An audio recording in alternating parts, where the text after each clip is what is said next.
The public, the council, All right. my office. It's good to see you. All right. Calling the regular meeting of December 11th to order. And the time is 7 p.m. Please stand for the Pledge of Allegiance. I pledge allegiance to the flag of the United States of America and to the republic for which it stands, one nation, under God, indivisible, with liberty and justice for all. Madam Clerk, roll call, please. Councilmember Brusher. Here. Councilmember Coyle. Here. Councilmember Harris. Here. Councilmember Patel. Here. Councilmember Batile. Here. Councilmember Pointer. Present. Councilmember Shmuel. Here. All right. Madam Clerk, please read the adequate notice. Adequate notice of this meeting as required by the Open Public Meeting Act of 1975 has been provided by an annual notice sent to the Home News Tribune, Star Ledger, Desi Talk, and News India Times on December 12th, 2023, and posted main lobby missile complex on that same date. All right. Good evening, everyone. I have already shared my thoughts on concerns raised in the recent weeks, and my statement is available for anyone who wishes to see it on Edison TV or YouTube. In terms of the announcements, the menorah lighting for the Jewish Community Center of Middlesex County will take place on Thursday, December 19th at 7 p.m. And Holiday Disability Dance will be on Friday, December 13th, 2024 at 6:30 p.m. Before we conclude, I have a somber announcement. The Edison Division of Fire sadly announces passing of Walter Boychik, Chief of Edison Volunteer Fire Company No. 1 for 44 years and a member of Metuchen Volunteer Fire Company for 20 years. Chief Boychik dedicated his life to serving this community with unwavering honor and bravery. He leaves behind a legacy of selflessness and commitment that has touched countless lives, and our thoughts and our deepest condolences goes out to his families and friends and fellow firefighters during this difficult time. As we reflect on his life and contributions, I ask everyone to join me in observing a moment of silence to honor Chief Boychik's memory and his extraordinary services to our community.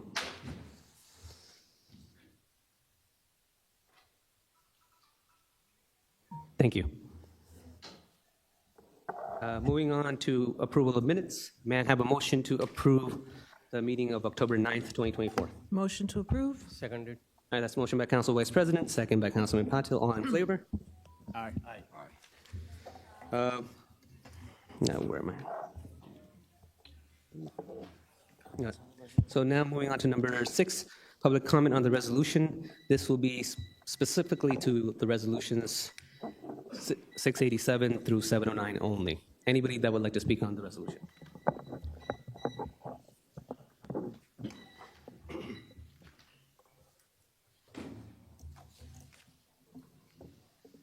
Joyce Ship Freeman, Edison, New Jersey. I'd like to speak on Resolution 693 about our shared services. Do you know how long that because we've been entered into this for I don't know how many years now. So do we know when it's going to come to an end of us paying this amount of money to this person outside of our community for health services? Okay. Any other questions? Yeah.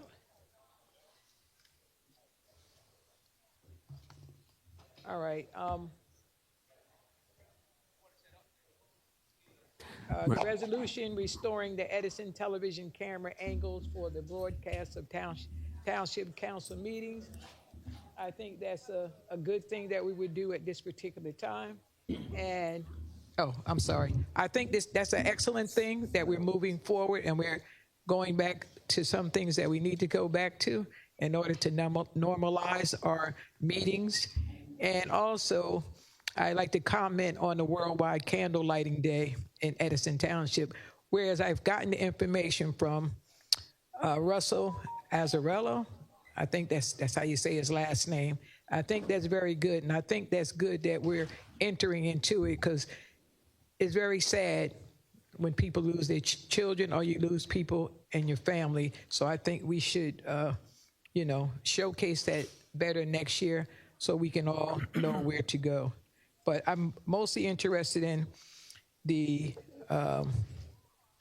the shared services with the public health officials for the county of Middlesex, because I think, I think we're spending too much money on that, but, you can tell me what's better.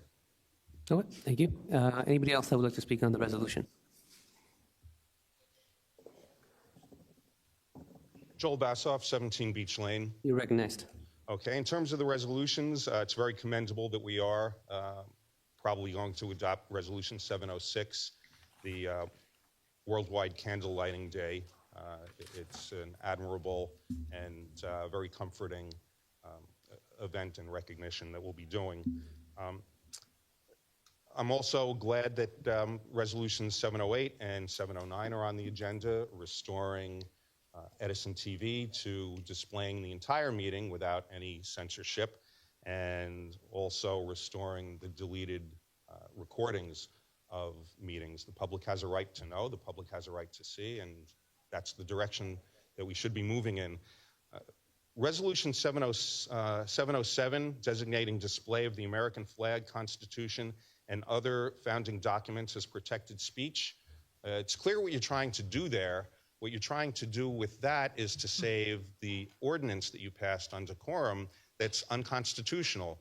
You've got an ordinance that by its terms purports to ban all props, costumes, and masks. It gives the presiding officer the discretion to violate people's constitutional right to expressive speech, rights that have been recognized by the Supreme Court of the United States. And it's an ordinance that subjects the township to potential liability. Now, the Municipal Excess Liability Fund has recommended as best practices a model decorum ordinance, and it's noteworthy that their model ordinance recommended by our insurer does not include any bans on masks, costumes, or so-called props.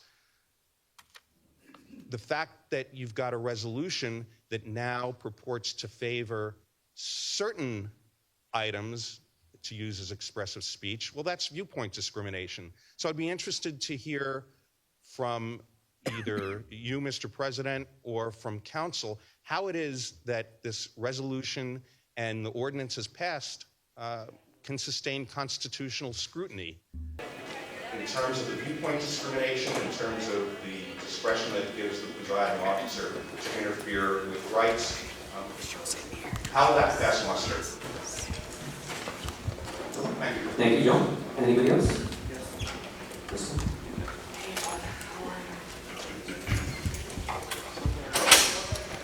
All resolutions? Yes, 687 through 79. Thank you. And I'm number 7, Edison. You're recognized. Thank you.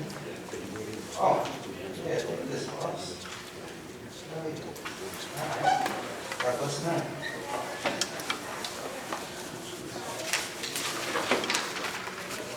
Piggybacking off what Joel said before for R707, I think it's rather strange that you put this ordinance on the list because through the chair to Councilman Brescher, you don't need a law to say that this is protected free speech. The Constitution already guarantees that right. You understand? I don't need permission from Council President Patel. He's still not understanding the concept, and this resolution is proof of it. Okay? Absolutely disgusting.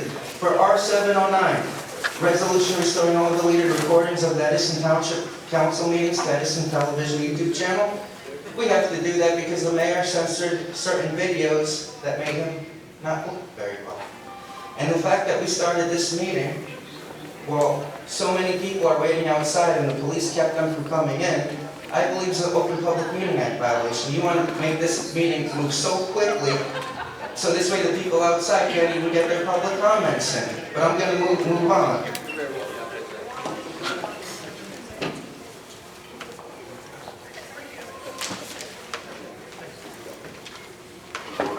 I'm looking for ASAP's places. I'm protesting.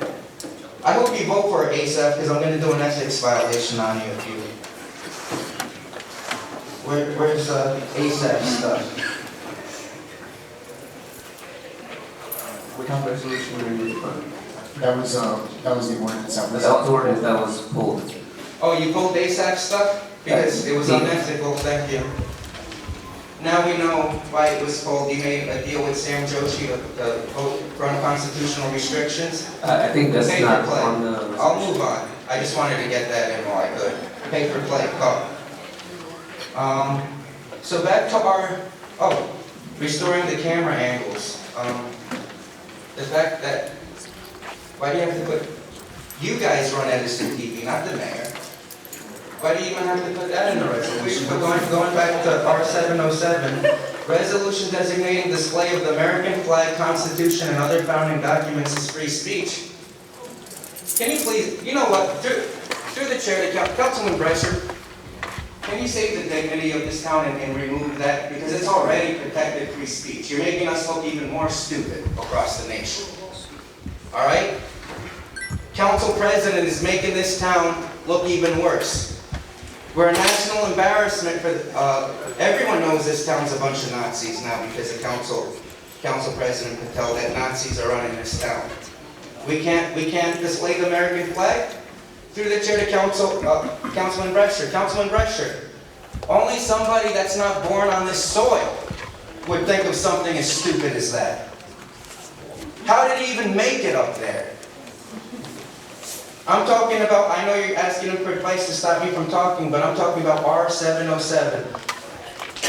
The resolution R707 shows how tyrannical Councilman Patel is. Who put this on the agenda? I want to know, who put this on the agenda? Was it Councilman Patel?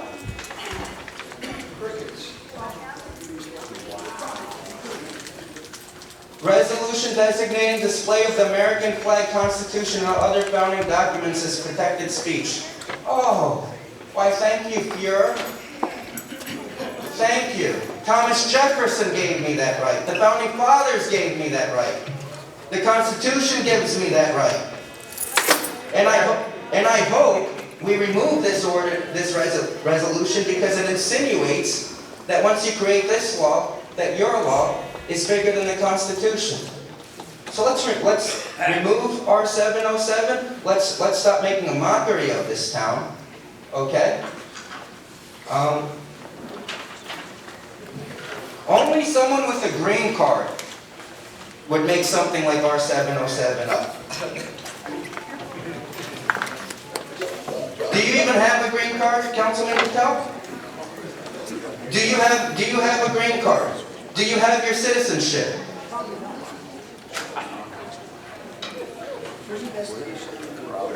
At least he's not going to take his birth certificate like Obama did.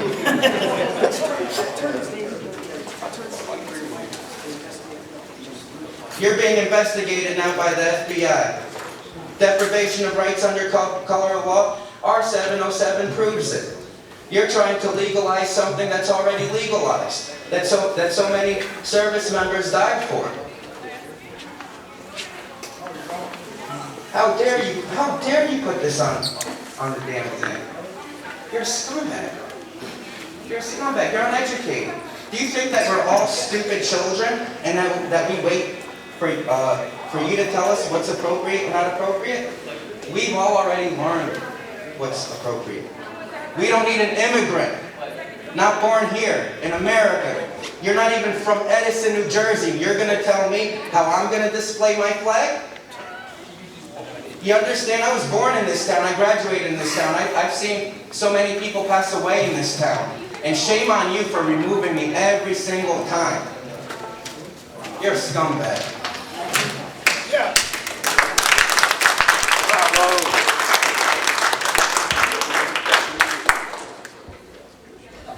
We also on the resolution.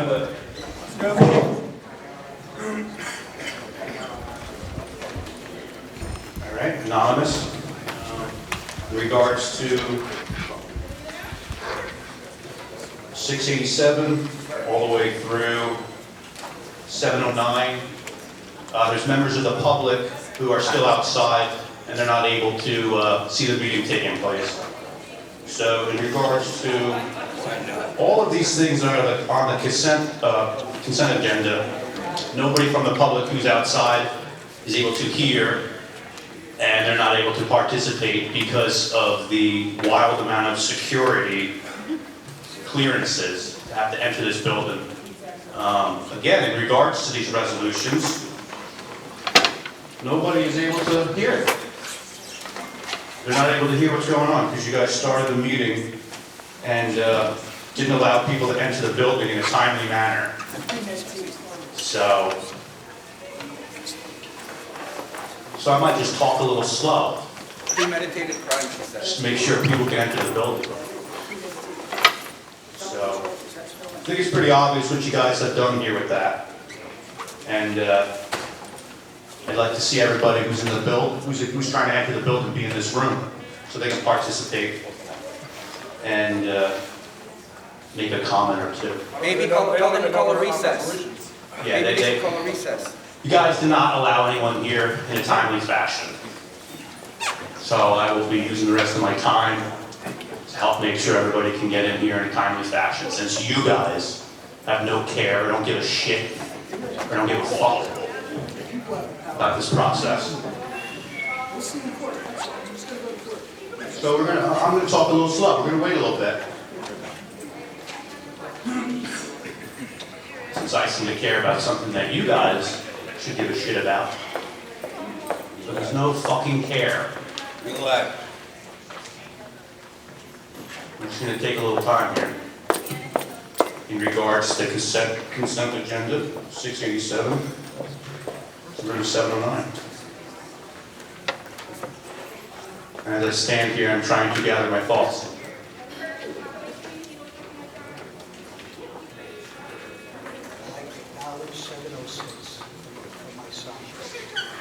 Yeah, acknowledge 706. Perfect. Worldwide candle lighting day.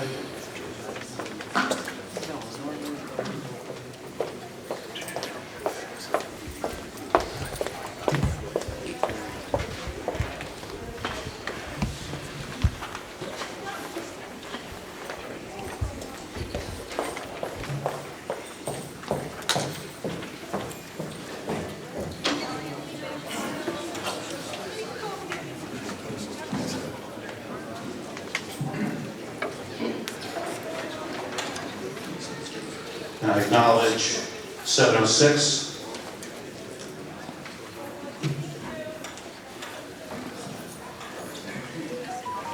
Specifically for Russ.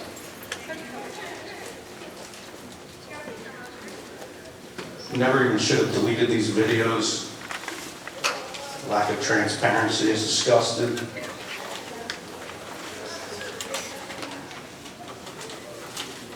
And worldwide candle lighting day for Russ. Azarello.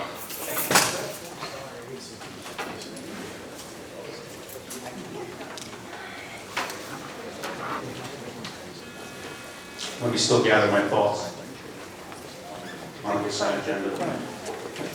I'm stretching. Oh, the voting booth to register to be a Republican. Go out there and register, become a Republican. Very disturbing to see the fact that nobody's able to get in a timely fashion.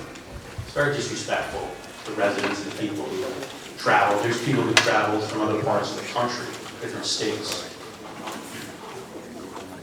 so they can hear what's going on with this agenda, and make comments based off of prior speakers that they were able to hear. But they're unable to participate now. So let me gather my thoughts some more.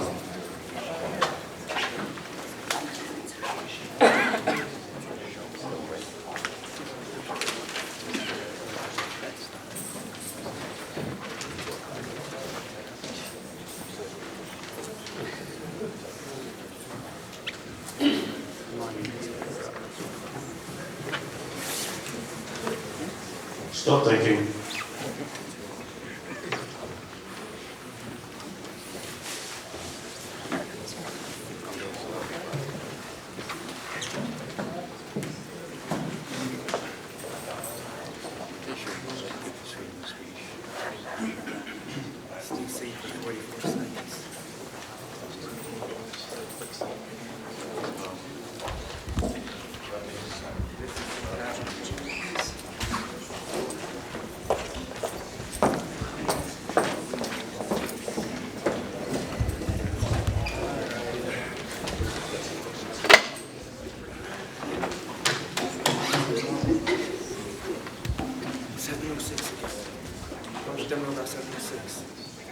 I acknowledge 706 for us as irrelevant. And I yield my 5 seconds remaining time back to the council. God bless you. Council President.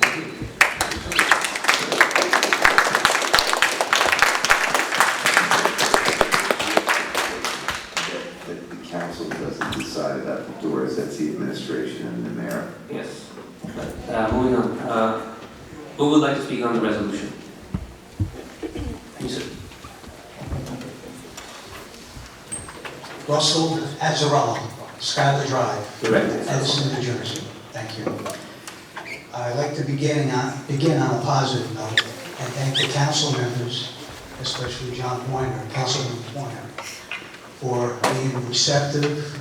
Many of the council members, Joe Coyle, Rich Brescher, Margo Harris, AJ Repeal, everybody's been receptive. You weren't here last time.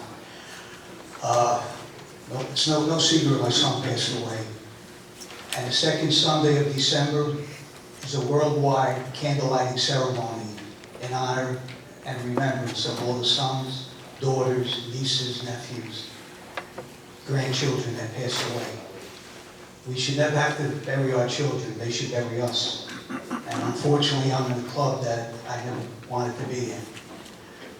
We should. There's strength in numbers like there is today. And there's strength in numbers in grieving. And there's strength in numbers in getting through a loss of a child. So I acknowledge and I appreciate Councilman Pointer and the council members for Resolution 706, acknowledging the second Sunday of December worldwide candlelighting ceremony. I hope, even though it was too late for this year, that this year coming up in 2025, that there is a location in Edison that we can find the budget to have a place where people could go to meet and join and have a shoulder to lean on and just get through at least that night with people and friends and family.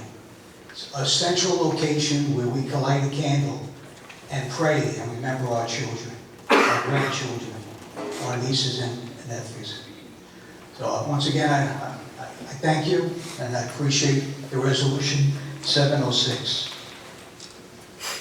Now on a bad note, this was a slap in the face, an insult to my family, my friends, people watching.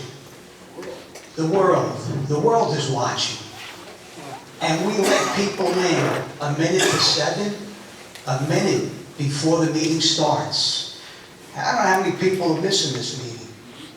How many people are acknowledging what's been said?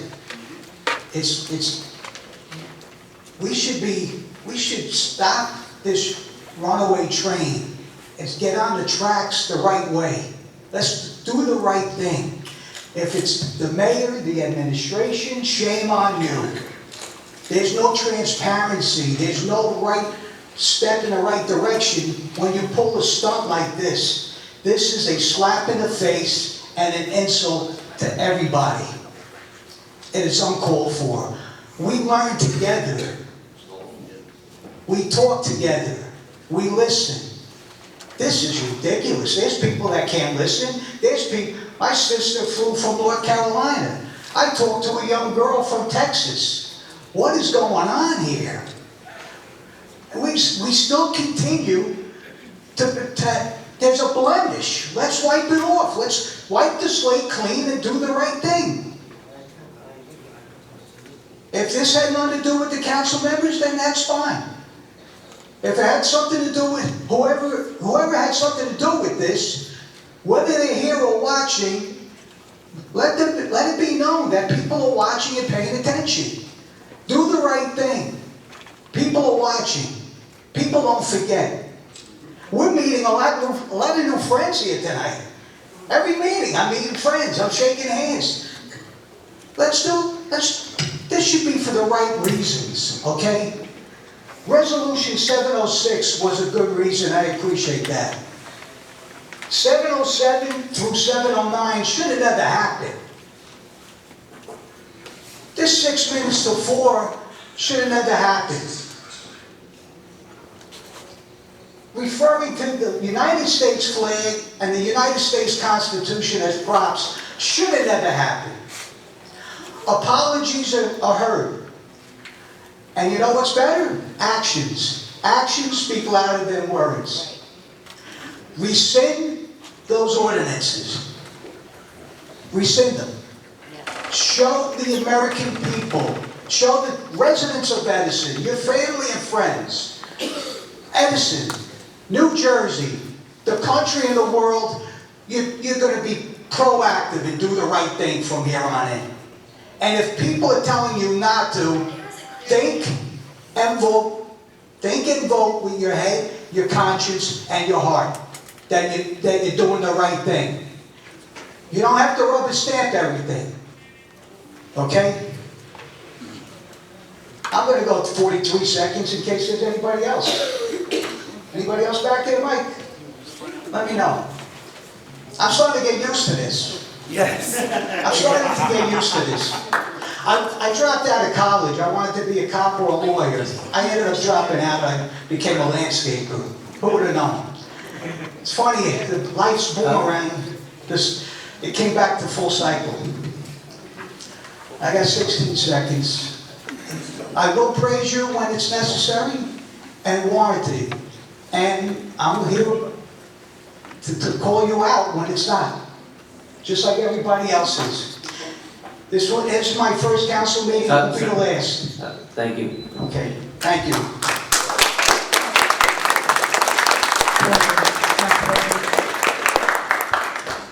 We get a gauge on how many people are outside waiting. Can we find out how many people are outside? Those who showed up.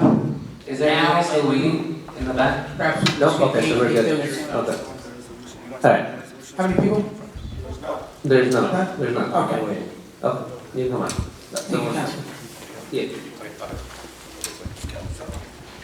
Yeah, I speak on the issue about props and defining what a prop is. I guess a prop is, well, my name is Scalzo for the record. Scalzo, S-C-A-L-Z-O. And I'm from Earth. It was kind of funny, so I'll steal his joke there. So what is a prop? A prop is basically anything. Are you speaking on a resolution? I'm not sure what the resolution number is. 709. 709, there you go.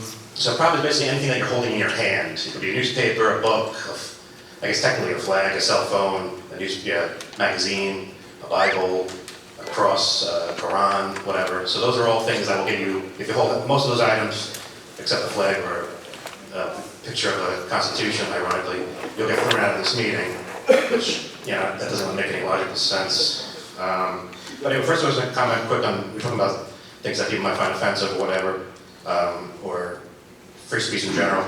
Christo said an offensive thing earlier about immigrants. My father was an immigrant, and I just want to thank Christo for offending me. That's his right, and thank you. No problem. And Christo is a kind-hearted person overall, so I forgive him. Back to props. The lawyer claims that the prop ban is content neutral. I can't figure out how it's possible, because you're saying that people can have a flag or image of the Constitution, but if you hold a Bible, then you'll get thrown out. It's clearly not content neutral. Like, let's say you had a newspaper about an article. I say, oh, here's a newspaper article. In fact, newspapers are proper now. If there's a newspaper article about the mayor and I want to talk about it, I'll get thrown out of here, technically, right? That's what's going to happen. So in the sense of, there's two forms of censorship. There's me holding the prop newspaper, that's censorship. But also the newspaper publisher is also being censored, because now I have to leave with the newspaper, so I can't even read their article publicly while holding it. So that, I guess we'll check with the lawyer and see if I'm correct on that. Or I just don't understand the logic behind the prop ban. And I guess that part of it was to calm down disruptions. But if you watch the last meeting, the last meeting was great overall. I loved it. It was a good time. And because people were happy to be here, they talked about patriotic comments, they were talking about their personal lives. The Star Spangled Banner broke out in an impromptu singing of it in key, which is pretty impressive. And that was great. And that would not have happened if you didn't have these prop bands, costume bands, whatever nonsense. But I also want to point out the only disruptions in the last meeting, there was a council member that called out someone who was talking in the back and said, "Sir, calm down," or, sorry, "Sir, stop speaking," as they said. The only disruption, mini disruption, was not from props, it was not from costumes, it was from the old-fashioned vocal cords, people speaking. But that, you already have rules for that. You probably have rules for that for the past 100 years.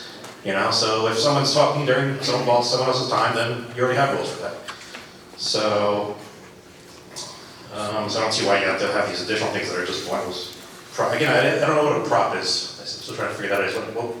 What if I bring a newspaper, I'll get thrown out? Oh, here's another thing. You're almost guaranteeing yourself, you're guaranteeing yourself a lawsuit because let's say someone brings a Bible in here and you don't throw them out. And someone brings a newspaper in here, you don't throw them out.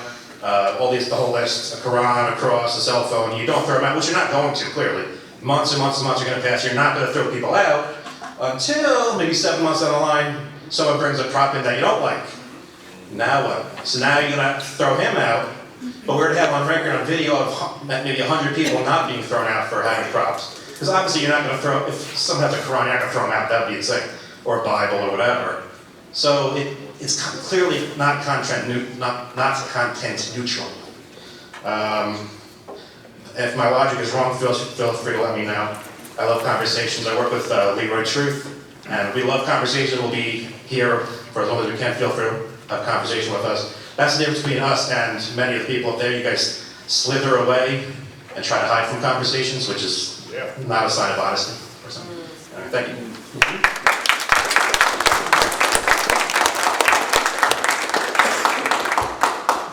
Council President? At the risk of potentially being ostracized, right now it's in regards to the resolutions. I understand that you can make certain connections. I would just like for those to be elaborated to make sure that there is a connection with it. If it's not pertaining to the resolution, we still have another opportunity at the oral petitions and remarks. So if that's okay, just make sure that if it's in regards to the resolutions, just stick to the resolutions. General comment, I just asked to do it during the oral petitions and remarks, which will be right after the action items. Thank you. David, address it. Good evening, members of the council. My name is Alan Levy. I'm a resident of the city of Rahway, 54 Oak Street. You're recognized. Thank you. I wish to speak upon your resolution 707, which talks about designating display of the American flag, Constitution, and other founding documents as protected speech. As someone said earlier, it's already protected speech. But you know what also is protected speech? Items that are not part of the founding of America. Obviously, what happened last month has gone viral in the right-wing media sphere because he threw out a guy for having an American flag. But somebody who wanted to show a picture of George Floyd on a particular item, if you threw them out, it would become famous on MSNBC and left-wing media. The point is, you're fixed to this. And I'm going to talk about your counsel and the advice you're getting from your legal counsel. Because, whoa boy, what you're doing is you are actually making it not content neutral by picking and choosing which props are okay and which props aren't okay. Now, this council has every right under the federal and state constitution to protect a council meeting from disruptions. Absolutely. And if somebody is disrupting a meeting, you have the right to ask law enforcement to remove that person. A prop is not a disruption. A prop is protected speech. Now, if the prop somehow causes a disruption, then you already have rules that allow for the removal of somebody causing a disruption. But merely holding up a prop, whether or not you like it or not, does not create a disruption. So, what you're doing, the whole resolution that you created is so overly broad that it's unconstitutional on its face. And that raises the question, and what Mr. Bassoff, did I pronounce it correctly? Mr. Bassoff? Yes, okay. What he did was he came up here to show you, well, for example, I could come with this American flag. You wouldn't remove me because I'm showing such an innocuous prop. And then congratulations, you made him a national hero. I'm doing exactly what he did. So,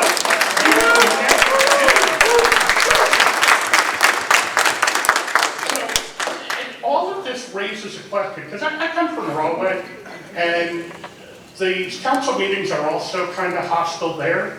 And what I find ironic is this town has the same law firm as its city attorney, and most of you may not know that law firm is Renown, Coughlin, Minchella. Are you there, Mr. Minchella? Many people might not know that Mr. Coughlin is the Speaker of the New Jersey Assembly, who also recently helped gut the Oprah statute. What I'm talking about here is the terrible advice you're getting from your council. And what's happening here, and I saw that you're paying them last year was like $745,000. Wow. And in Broadway, they just got an increase in their budget from 500. Sir, if you want to speak on this, you can speak on it. Shut me down, that's fine. You can it's speak what on you do. You can Why speak don't you on ask the law enforcement to have me removed? Sir. Mr. Minchella, just like Mr. Burns helped make Mr. Bassoff a national hero. So I would ask, could you have me removed to make me a national hero as well? Yes. Just so you know, you guys are calling me Nazis, and I think that's totally inappropriate, sir. But you didn't shout him down. But you're going to shout me down? That's called not having a content-neutral decision. So you guys still haven't learned. The OPMA, the Open Public Meetings Act of New Jersey, simply gives people the right to address their city council. And whether it's 5 minutes or 6 minutes, you're there to just sit there and listen. Are you going to keep interrupting me? Great. This is perfect. This shows how you don't understand how this resolution is going to fix the problem. You know, but thank you for proving the point. You guys can't stop. You guys can't sit there and just listen. Whether it's a problem, whether it's something of a display of protected speech. I'm talking about that protected speech. Why don't you listen for once? Mr. Lee, may I speak for a moment? All we're asking, You know. Councilwoman, you call a point of order Yes. to the chair. Point of order is that you let through the chair, yes. Mr. Levy, all we're doing is asking you to just speak on the resolution, and you stray from that when you talk about how much the law firm is And getting that's paid. your opinion. And thank you for expressing your opinion. And I would never shout you down for expressing your opinion, whether or not you were speaking on the resolution. Mr. Minchella, you finally made a smart decision. Just let my 45 seconds go. This way you won't give me what I want. You won't help make yourself into a national figure. And I wish people would understand, take a look at that law firm. Take a look at how they are benefiting. And right now, they benefit from giving you bad advice under this resolution. Every Oprah request they tell you to deny. Every Oprah request they tell you to take a slow effort and just delay and be mean to people. They make more money in billing. So they are leading your town down a bad road. And I think people should know that that's where a lot of this is coming from. Thank you for your time.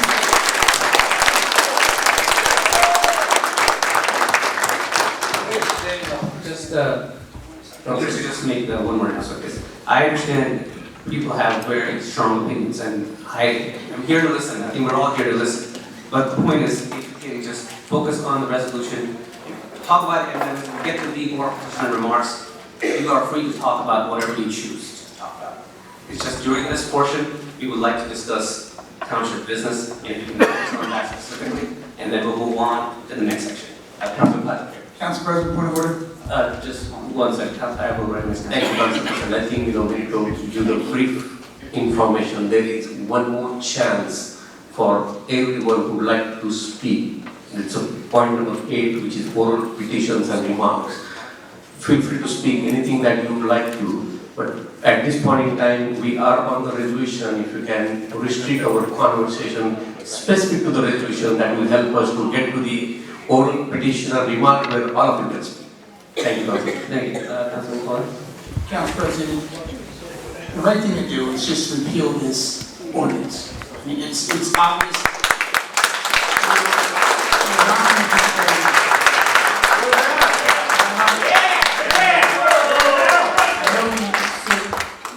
In the middle of this, but it's very vague. What's a prop? What's a costume?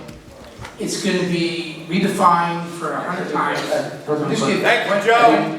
When there's a 4th vote, I'll be that 4th vote. It just makes no sense.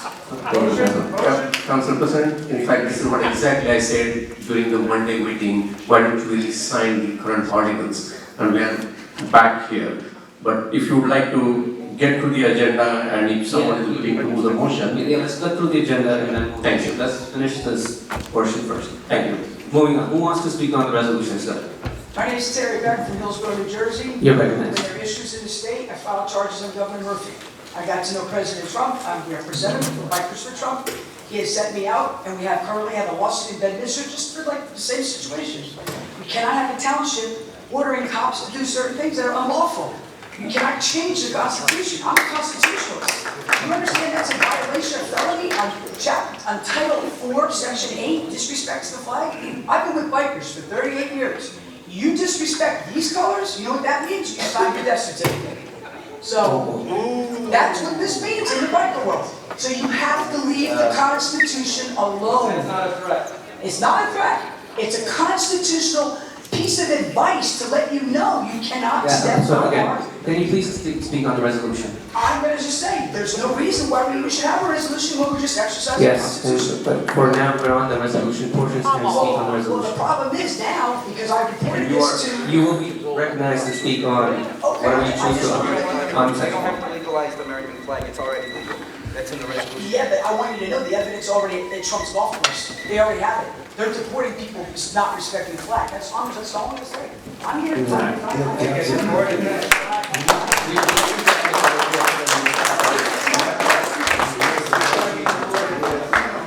No, we're still on the public portion. All right, Motion at any time during the meeting. I would recommend that at the close of public comment, you could then make that motion. I don't think it's appropriate during public comment. Council President, point of order, I'm not here to You could. the council. It's quite obvious. We as a council can repeal this right now if we choose to. But we really disagree. We can do it now. I'm making a motion to repeal this property. I second that motion. Before we, can I just proceed? okay, everybody, let's just. Back our 6 minutes. It's going to be 4 hours to get through everybody here. There's something you can just do right now.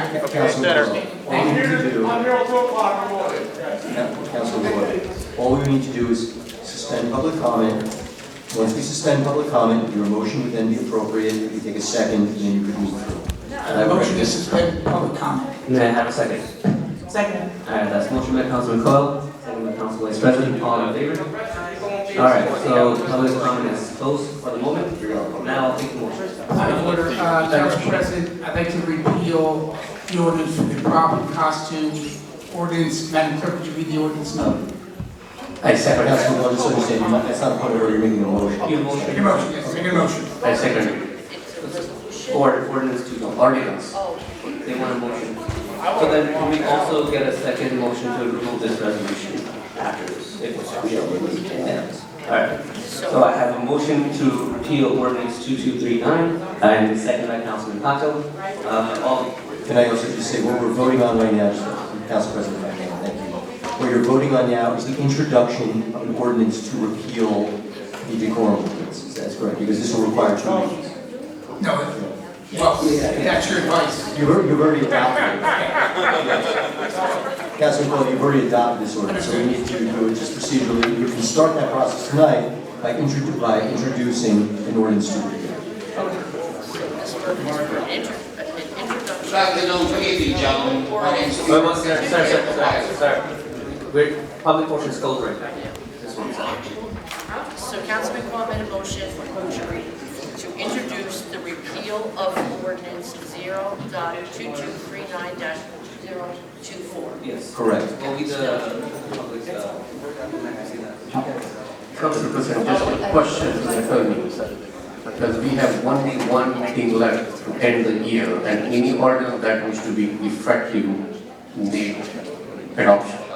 So if I'm sending the next council meeting. You have one more meeting. Yes, that is. So, and that meeting is, if I'm correct, it's combined, it's 10 days, more than 10 days from now.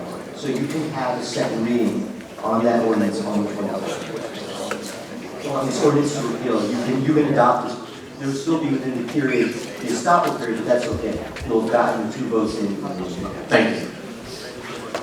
Point of clarification, are we still going to be able to make comment on this? Usually when we do an introduction with ordinance, we have this will be a public meeting on this date. We have to. Yes, we definitely need to make that announcement. Okay. Yeah.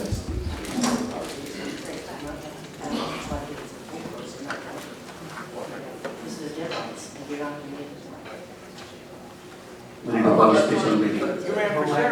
Since next year, the same council is moving forward, that's what we do. We need to,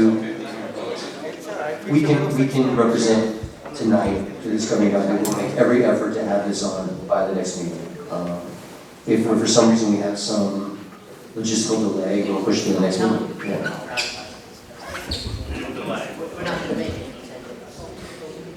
Unless we. Right. When do you need it by? Unless we call for a special meeting. Possibly make. Special meeting. What? So here's the thing. Council President? Well, can we? Yes, the clerk has an idea. Yeah, because, Council President, can we go into 1-minute recess? No, actually, this has to be discussed. Okay. We can't go to recess to discuss this. Please, yes. No recess.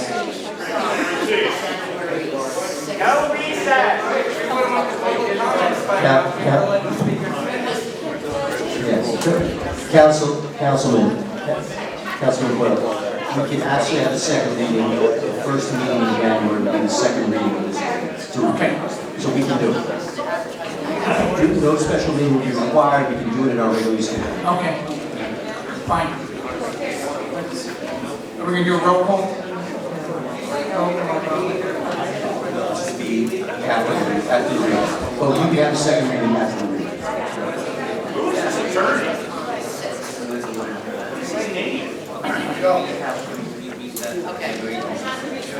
Councilman Clark, can you introduce it for January?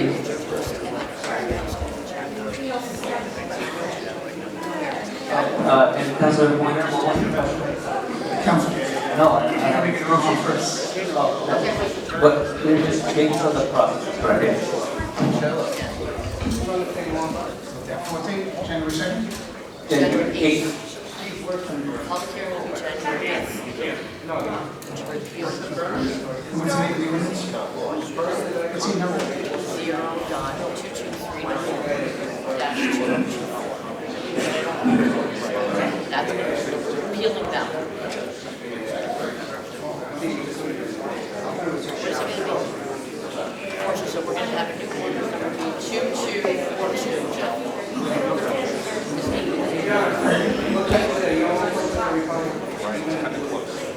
Council President, I'd like to make a motion to rescind the ordinance 02239-2024 regards to the costume and prop ordinance. And I'd like to move this ordinance be passed on first reading and published according to law and further consideration and public hearing set down for January 8th.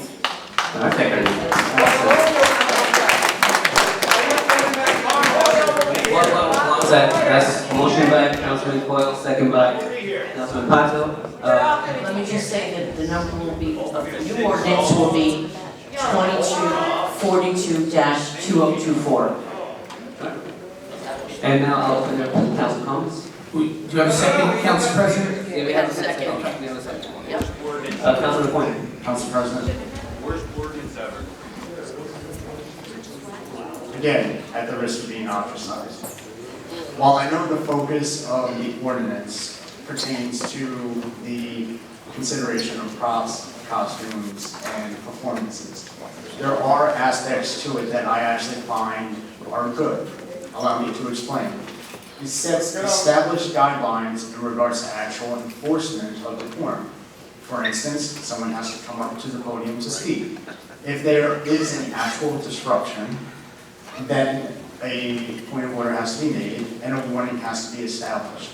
If there's continued disruption, then they have to be asked to sit down. If there's a disruption after that, then it would be asked for removal. Not having those types of guidelines to actually follow a proper process, to me, I think is a bit misguided, because just like you want us to respect your rights and us to actually have a order of process to follow, those types of items I feel are beneficial to the decorum ordinance. Additionally, in regards to that process, it not only gives the council president the opportunity to enforce the decorum, the presiding officer, if it's not the council president at that time, but it also states that this body as a whole can either enforce decorum or call into question any type of decorum item that comes in. I've asked legal to explain to me like the process, like if we disagree with a decision from the council president, the presiding officer, or whomever at that time is in charge of the meeting, what we as a body properly should do to actually call that into question, and then be able to actually counter against it. My personal opinion, considering that the introduction of the vote of this would actually be on January 8th, having proper legislative documentation in the form of a written ordinance at the next meeting would actually still meet the same time frame. Because on December 23rd, you'd have the 10 days notice available, and then on January 8th, the same type of action would occur. We received a letter from Fire earlier today. Right? Yes. And they stated to, recommended either repeal or amendment. I'm open to amending the ordinance so that we strike out shall be considered, have the prop language, have it be, remove the costume language, remove the mask language, and have it specifically state that an actual action of disruption that prevents the meeting from moving forward be the only thing that legitimate. Repeal.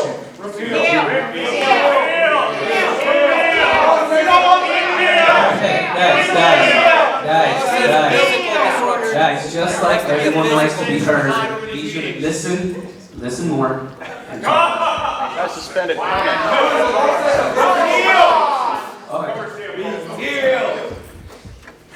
All right, anybody else have a list? Yes, Council President? Yes. I'm heartened to hear of this repeal of the ordinance. It's kind of like closing the barn door after the horses have gone. We're gonna have to work to get the horses back in. But my experience in my 3 years on this council is that more disruption has taken place from this side of the dais than it has from the public. And my views on freedom of expression have been long-standing, and I'm just going to give a quick example of that. Back in 1978, I was 23 years old, and I grew up in the suburbs of Chicago, and in the town of Skokie, which was about 20 minutes from where I grew up. Skokie, which was primarily a Jewish town, a Jewish suburb that was inhabited mostly by Holocaust survivors. The neo-Nazis were staging a march in Skokie. And as abhorrent to me personally, as a Jew, as abhorrent as that was, my feelings were as they are now, which is it is their right to have that march, and it's the right of the counter-protesters to be there. So all of these years later, 46 years later, I'm in the same place that I was back then. So I'm very, very glad that this motion is being introduced. I will be happy to approve it on January 8th, and I'm hoping that we can move on from here and literally make this a happy new year. Thank you very much. Thank you, Council Vice President. Anything else? Councilman Butler? Yeah, I'm going to make this very, very short. Three of us up here have been against this, and I want to thank the public. I'd like to thank America and Fox News. Without that light,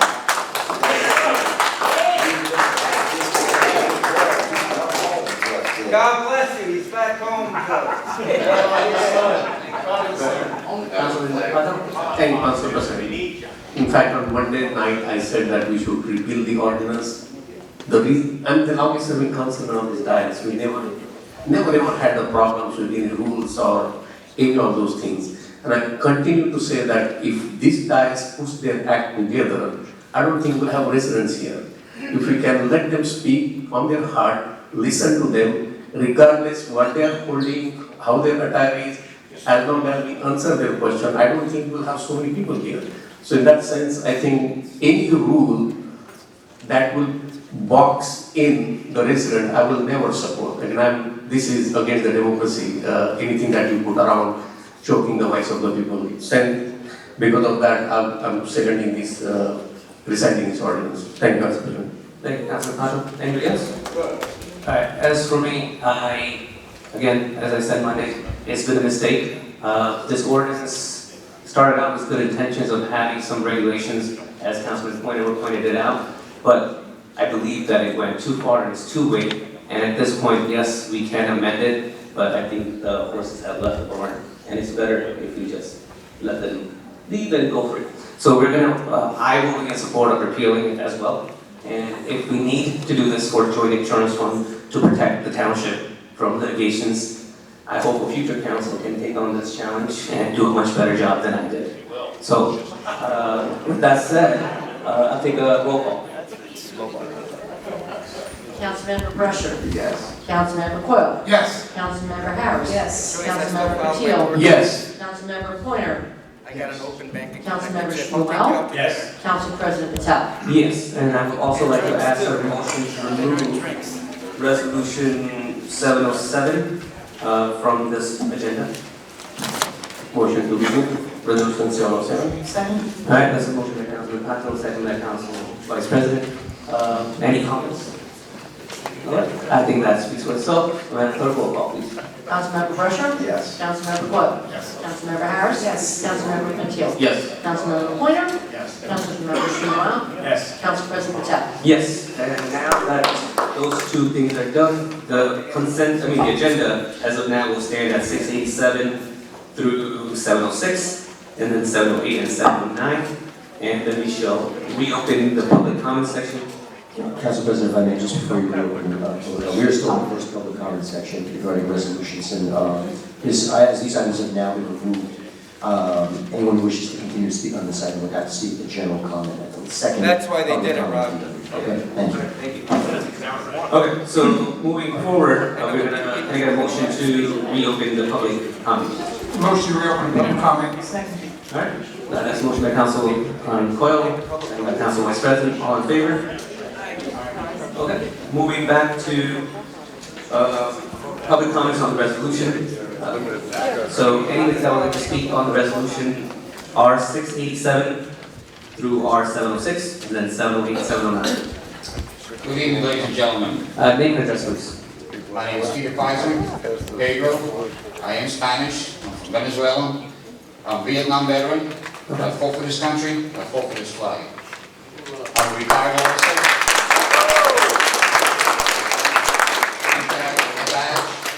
Okay, sir, All my brothers and my sisters, I respect them. I truly respect this. The reason I'm here, it's an insult to everybody served for this country and gave up their lives, and people lost their lives, to make a statement and throw somebody out because he had a flag in his hand. Any of you veterans? Nope. Any of you veterans? No. Wow. No. Tell me something I don't know. Not one. You should be ashamed of yourself. Not one veteran. Yep. Not one veteran on the city council. Not one veteran. Not one. This debacle, you don't remember, do you? I got the sheriff in 2016. That's why they ban the flag. Okay? I lost like 2,000 votes. You guys spent $1.8 billion apiece. I spent Sir, 1,000. what resolution are you speaking on?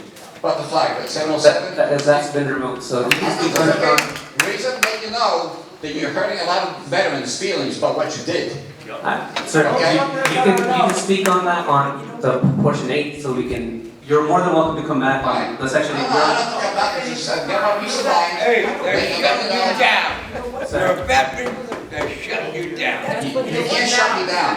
Let him I'll tell you what. Let him talk. Let him go. Let him speak, he's a veteran. What I like is to see all of you Veterans. that are veterans that you insulted the flag of this country. Veterans' lives matter. Keep me I should make it an apology. shut him up. You're a veteran. Motion by Councilman Quinn. No, but he's speaking. Hey, it's time. Stop the time. Stop the time. Stop the time. I'm listening to you. Ignore them. Point of order, Council President. I know this may not be the order of our agenda, but for those who are here for the first time, don't know the difference between speaking on the resolutions or speaking on public comment. Now, if they chose not to speak, which we'd appreciate, we're going to get right to the public comment, you can talk about whatever you want. But I don't think we could get... Yeah, I think we and I think it's going to be on the resolution, because if someone wants to speak on the resolution, we can close the portion on the resolution, and then we can move on to the next portion, and then you can speak on it. All I'm asking for you people in Edison, okay? I worked in this county. Yes, so we can get to that I on apologize to the section 8. veterans for what you did. That's what I'm asking you. Thank you. All right. Anybody on resolutions only? Resolutions only. Yeah, I know. Back. They do. Especially that woman there. Name and address, please. Nick Hagan, 42 Edgewood Road, Edison. You're right.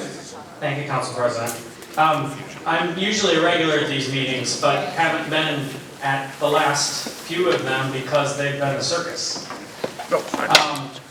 And no disrespect for anybody in here, but I live in Edison, and we shouldn't have 708 in the first place. I'm in support of Resolution 708, to be clear. But Resolution 708 should have never existed in the first place. And I'd like to still know where it came from. The idea came from to try new camera angles. I don't know if I can I get that answer? Council President? After we close, after we go with the resolution questions, we can get the answers. Okay, so the question is, who made the decision to change Edison TV in the first place so that we have to be talking about 708 in the first place? Right. That's the violation. What's the violation? I believe it's the mayor and the administration that made that decision, because if council is asking to repeal that decision and you need a resolution in order to do that, then it obviously wasn't you guys that did it. It was the city administration that did it. Because if you can't just change it by a motion and just tell the guy before the meeting even starts, then it must be the city administration that made the change. And it's abhorrent that I can't watch at home because I need to put my children to sleep and give them story time, and I can't come here. So I watch the meetings like many other people in Edison. We watch the meetings, but they can't see me right now, and they have no idea what's going on in the chamber. It is very hard to figure out what's going on in the chamber when you've changed these camera angles. It was so much easier to understand the meeting and follow along when you could see what was going on, and the nice gentleman from Edison TV could direct the cameras to whoever was talking or whatever was going on in the room. So I'm in full support of 708, and I hope that you are in support of 708, and I'll save my other comments for later. Thank you. Anybody else on the resolutions?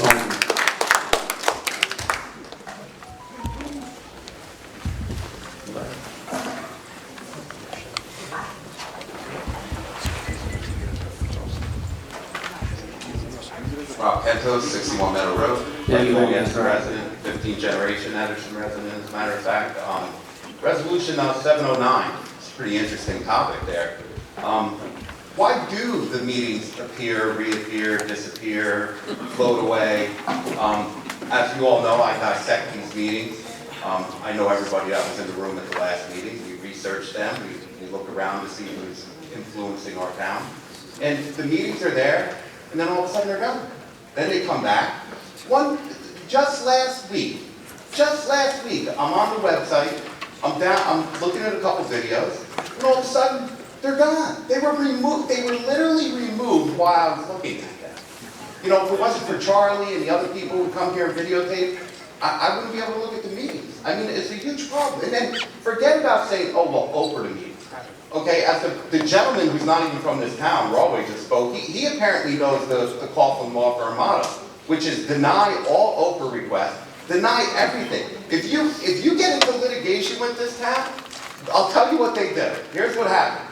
They will drag this out forever. It will cost you more money in legal fees. This town pays more money in legal fees than what it would cost to just fix the problem. Then what it would just cost to fix the problem. You know, you have a drainage problem out for your house? Well, we're going to get $1 million legal bill, but then we could have just replaced the culvert for a couple bucks. It's ridiculous. But again, back to 709, I don't want to lose focus on it here. This has been a problem. Oprah these meetings, you don't get them. You don't get them. Why not? There's people here videotaping them. You're not going to get away with it. The man upstairs, as you call him, the mayor, I don't understand. I just want a nice, clean copy of the meeting where the audio is maybe not muffled.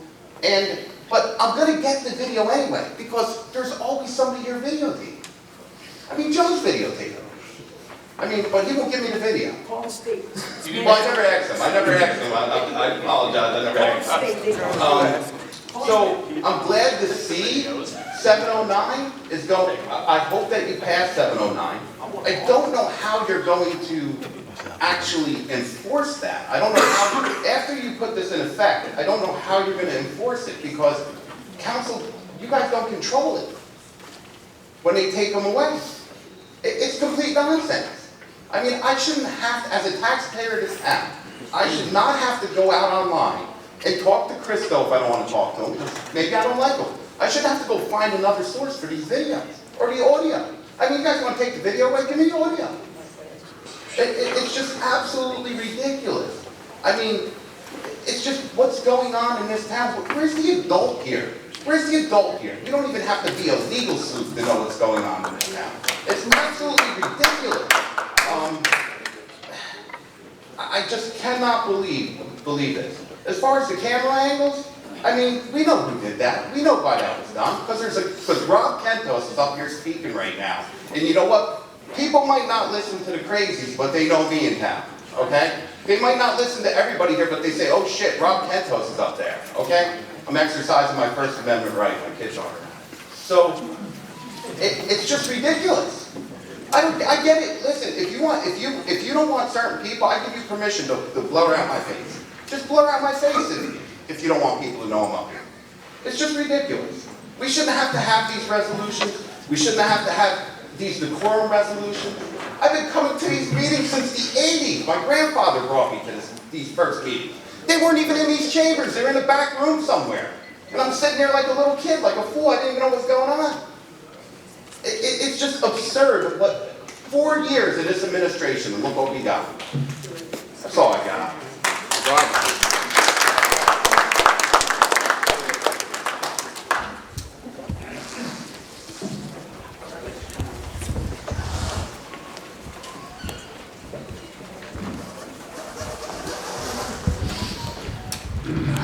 City Council. I'm Edward Lefty Grimes. I'm with SativaCross.org. We're a 501c3 here in New Jersey, fighting for cannabis, patients' rights, and the rights of the disabled. I want to talk about the camera angle ordinance. Should never have been taken away. The reason why you had the camera angle ordinance was because of us, because we came to support Christo, and we came here. Bongolio had his 8-foot bong outfit. He was dressed as a bong. He didn't like that. I had my mask on, and you told me to remove my mask. Underneath my mask, I had white tape that said, "Joshy is a milky liquor." You didn't like that either. I was embarrassed. You had a great shot of it, too. It was right in my face. It was a great shot. You don't have that shot no more. But that was a great shot. I would have directed that shot. And you didn't even know what a milky liquor was. And a milky liquor is actually someone who takes a Milky Way off the shelf, licks the veiny side, and puts it back. That's what it is. It's nothing dirty. You have a dirty mind. That's a Milky Way. It's from the Jerky Boys movie.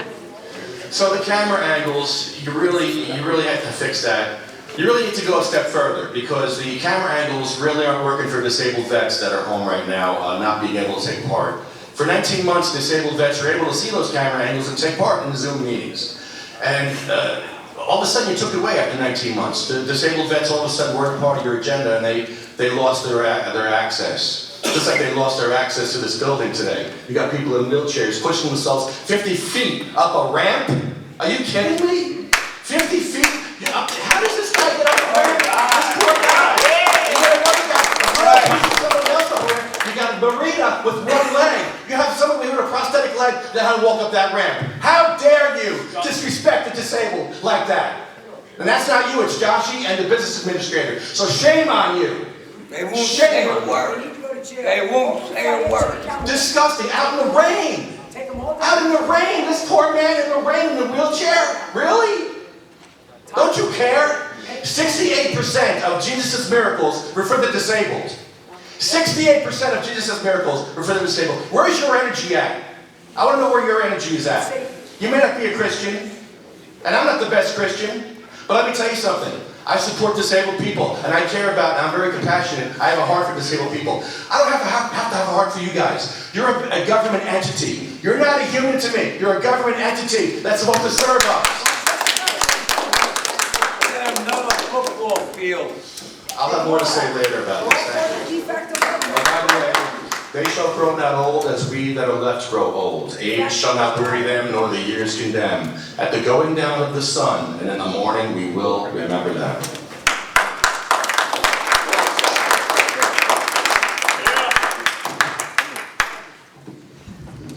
I brought a big prop. Not here to talk about that one. This particular flag was flown over Afghanistan. Just name it. Yeah, I'll be honest. I'm from Burlington County, for you guys. I want to talk about 708 and 709. You said a little bit earlier in this meeting that it was a mistake doing what you did before. People that make mistakes own up to them immediately. They don't delete video off the internet and then have to put resolutions together to put those things back. That's right.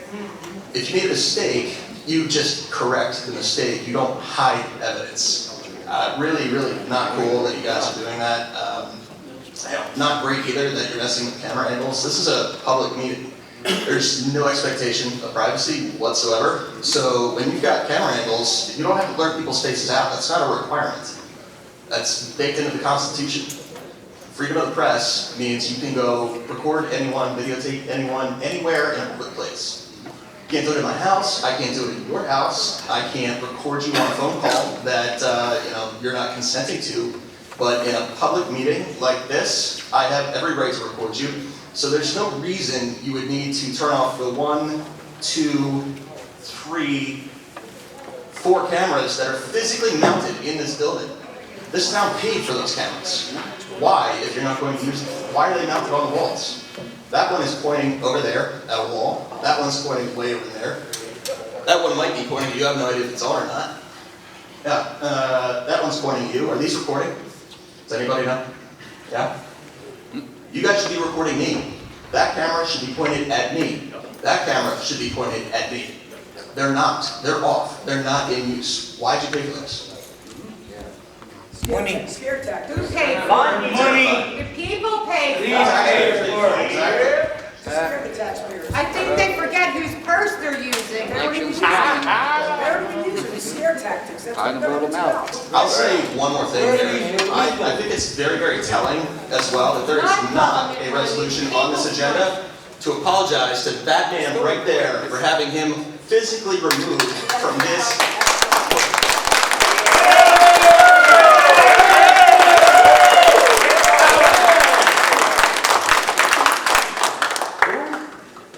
Anybody else on the resolutions? You should be ashamed of yourself. I can see when I stand over there. They discuss the monitor right up there.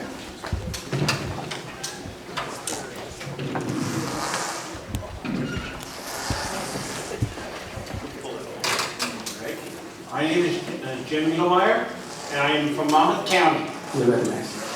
Okay? Well, I want to say one thing. You should do something about it. I shouldn't have to wait outside while you do metal detecting. That's discrimination against disabled people like myself and this gentleman here. And another thing, you need to talk to Joseph Caruso of the New Jersey Expo and Convention Center. His washrooms are not handicap accessible. They're not compliant with the ADA Act. I mean, I stopped going, and then you get people parking in the parking spots. I had a fight for my disabled right. Listen, look, I had to get disabled placard for parking, but then you get some person in there that has a dot or a turban on their head. They can park there because they don't have a placard of parking in those parking spots. Why don't you get the damn police department down there to make their ticket order in 1 month down there when they have a show? Absolutely. Exactly. That's what the taxpayers pay. That's right. They can make their ticket order in 1 month on one show down there, especially the Greenberg train show. That show's not handicap accessible. Get on Joseph Caruso's ass and make him make those washrooms handicap accessible. Thank you. Thank you, Paul. Thank you. Amen. God bless you. But I think they spent the money on Christo, the 100,000's gone already. 100K. Forget the bathroom, they spent it on the taxpayers' money to wear for Christo. Hi, my name is Heather Christine. I'm from Bethlehem, Pennsylvania. I'm here with Early Vote Action. You're recognized. Scott Pressler is the leader of our group. He unfortunately cannot be here tonight, but we are here representing Early Vote Action. What resolution are you speaking of? I'm just making a general comment. You can make that at the end, the second portion. That'll be happening at number 8. We're on number 6 right now. Well, and which resolution is that? No, we're on public comments on the resolution. Once we get through the resolution, we'll get to number 8. That's when you speak to that. Oh, public comments at the end? Yes. Okay, I will do that. Thank you. Thanks. Anybody on the resolution?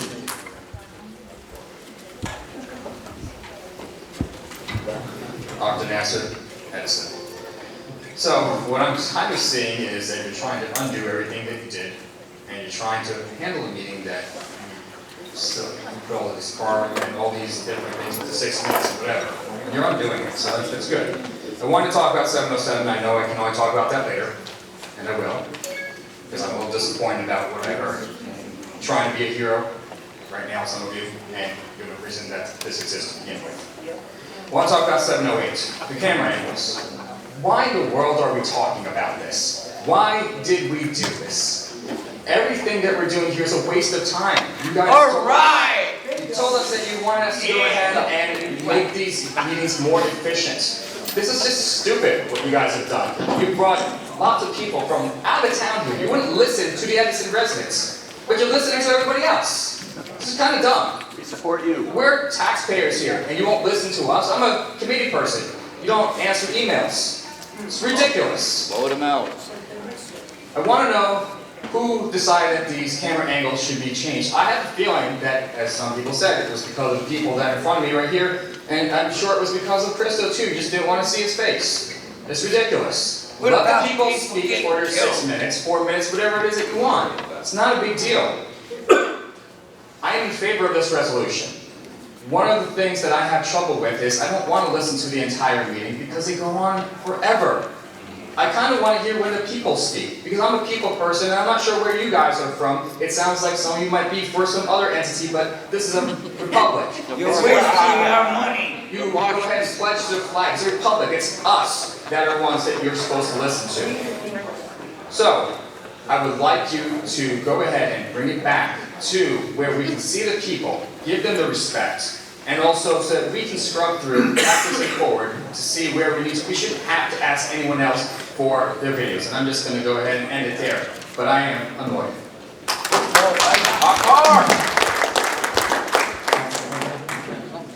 Can I just ask, I understand there's a lot of emotion. I'm trying to focus on the speakers when Mr. Bassoff and my responses to you, you know that that's one of my main concerns. I want to be able to focus on the speakers.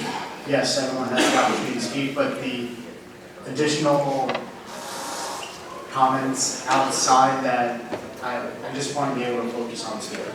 That's okay. Thank you. Council President, just point of order. For those who are here, if you'd offer us a courtesy to let us just vote on these resolutions, it'll take 90 seconds. And after that, you can speak on any matter you want. I know it's a courtesy you're giving us, but we're just going to vote on these resolutions and be done. And there'll be no misunderstanding of what you can speak for or not speak for. That's on here. Unless you have a specific, I'm just throwing it out there. You're just letting us, so we would just take a motion to close the public portion on the resolutions only. If you allow us, in 90 seconds, we would get through this. Is that possible? He doesn't have to offer you that courtesy. Yes. Patrick Duff, New Jersey resident. The camera angle thing is really important because especially for people who are hearing impaired, they can't see what people are saying. You don't have sign language interpreters. So not only are you taking away the rights of people to see what's happening, you're taking away disabled people's rights to know what's happening. It's funny because the last time you guys had the camera angle, it was one of my favorite meetings I've ever watched. Because Mike came up, or Bonholio came up, and he sang a fantastic song. And it was great, it was entertaining. And then after he did that, you threw him out for just putting a costume mask on. And this is on video, and that's why I think this whole thing has gone there. Because the absurdity that you let a man in an 8-foot bomb costume sing a song. When then Christo came up and you threw him out for wearing an anonymous mask, when he was already wearing a mask, it just showed the absurdity of who you are as a leader, as a president of the council.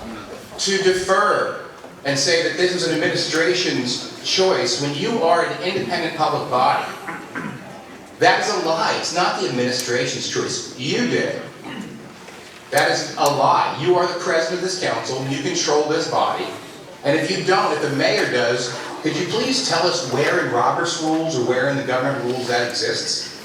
Because I've never heard of such a thing. I've never heard of a mayor being able to control the access to the public's right to view a meeting. Mr. Brescher, is this true? Was it the mayor's choice? Well, the VA said we can answer that. Can't hear you. But think about that, right? So you have a situation where Christo, 2 years ago in 2022, came to this meeting and expressed about a police complaint that the mayor was alleged of rape, of a date rape of a woman nearly twice his age, that was not properly investigated by any law enforcement. And since Christo's life has been hell, he was charged with several felonies, which some of them he's beat, some of them he still has hanging over his head. And they seem to be all because of him speaking at these meetings.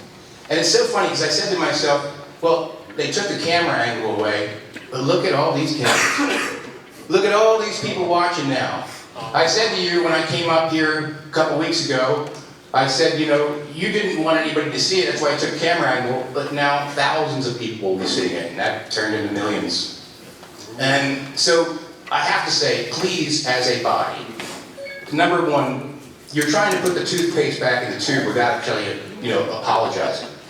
Not only did you have me removed physically by the police, you had Ed removed, you had Christo dozens of times, you had Mike removed. So, I mean, there's a lot of apologies that have to go around. I think, that could be a start. But the second thing is your resolution that you're trying to, with 709, you're just admitting that you deleted recordings. It's like a self-admission of guilt. It's like, okay, I know we did it, sorry. But why? And who made that decision? If that was the mayor again, and the administration. Isn't there something as a body that you can do to vote some vote of non-confidence for this mayor if he keeps making these decisions? Isn't there something you can do to get your money back for these resolutions that you're rescinding weeks after these attorneys told you they were okay to pass? I mean, how much do you think you paid for those resolutions to be written? I say you need a refund.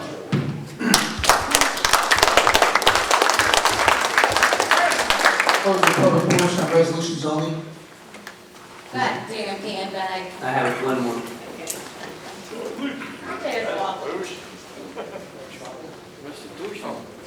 Good evening, council members. Charlie Pratt from New Brunswick, editor of New Brunswick Today.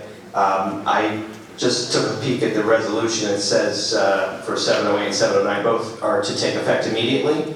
So if they pass tonight, can you confirm that Edison TV is going to show the speakers for the rest of the evening?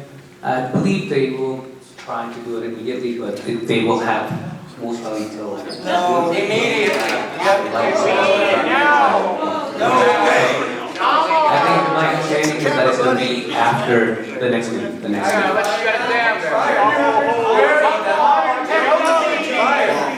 I think that's... Ask him. Hold on. It's okay. Point of order. Robert's rules, point of order, call, please. Can't hear you. Thank you. Just so that we can hear the speaker, I'm just asking people, please, from the gallery, just let us allow the speaker to speak so that we can address any concerns, questions, grievances, etc. Thank you, Council President. Yes or no? Thank you, Council. I do want to note, as the prior speaker pointed out, the equipment is installed already. It's in the room. It appears to be operational, and so I would ask that Edison TV use it and show the speaker for the rest of the evening once this resolution is adopted. Yes. Will you agree with me that that's the right thing to do? Yes, if we pass the resolution, it should be done immediately, but I don't know what the technicality is. And on the other one, Walk over and ask him. and maybe you can give an update once you pass the resolution. You could ask them to do it right away, and if there's a problem, you can explain it. But on the other one, I wanted to confirm how quickly Edison TV is going to be able to restore the deleted recordings. I will get you the after the public portion is closed.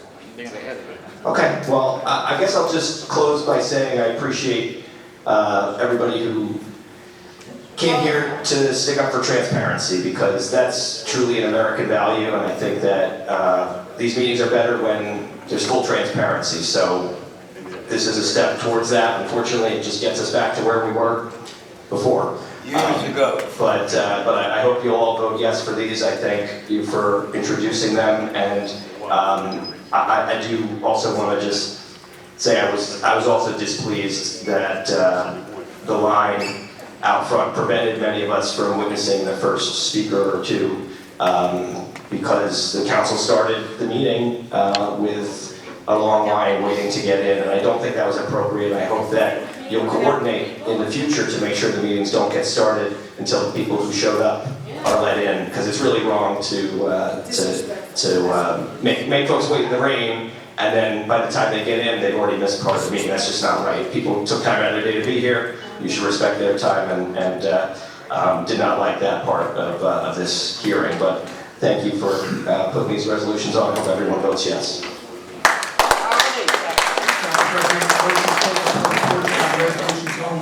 Okay, motion to close the public portion. May I have a second? Second. All right, there's a second. Okay, you want to speak on the resolution, sir? Yes. Real quick. I know half of you, but anyhow. It's just name and address, sir. Joseph Connolly, 52 Thornton Place, Edison. I lived here about 50 some odd years. You're recognized. I would like to see you reduce by at least $50 or $100 a month our taxes for veterans. Unfortunately, we can talk about that on section 8. We're still on section 6. So pushing it. Just give us 5 minutes to get done with the resolution. Yeah, get done with the resolution portion. We gave all of you help. All of you. And probably 90% of the people in here. And all we did was got kicked in the ass when we got home. And you don't know how it felt. I and at least 200 people in this township that we do get together at least once a year, we cried. We got really shit upon, excuse my language, but nobody respected for what we did for you. What are you gonna do for us? Wait until I speak. I'll tell you. Thank you. For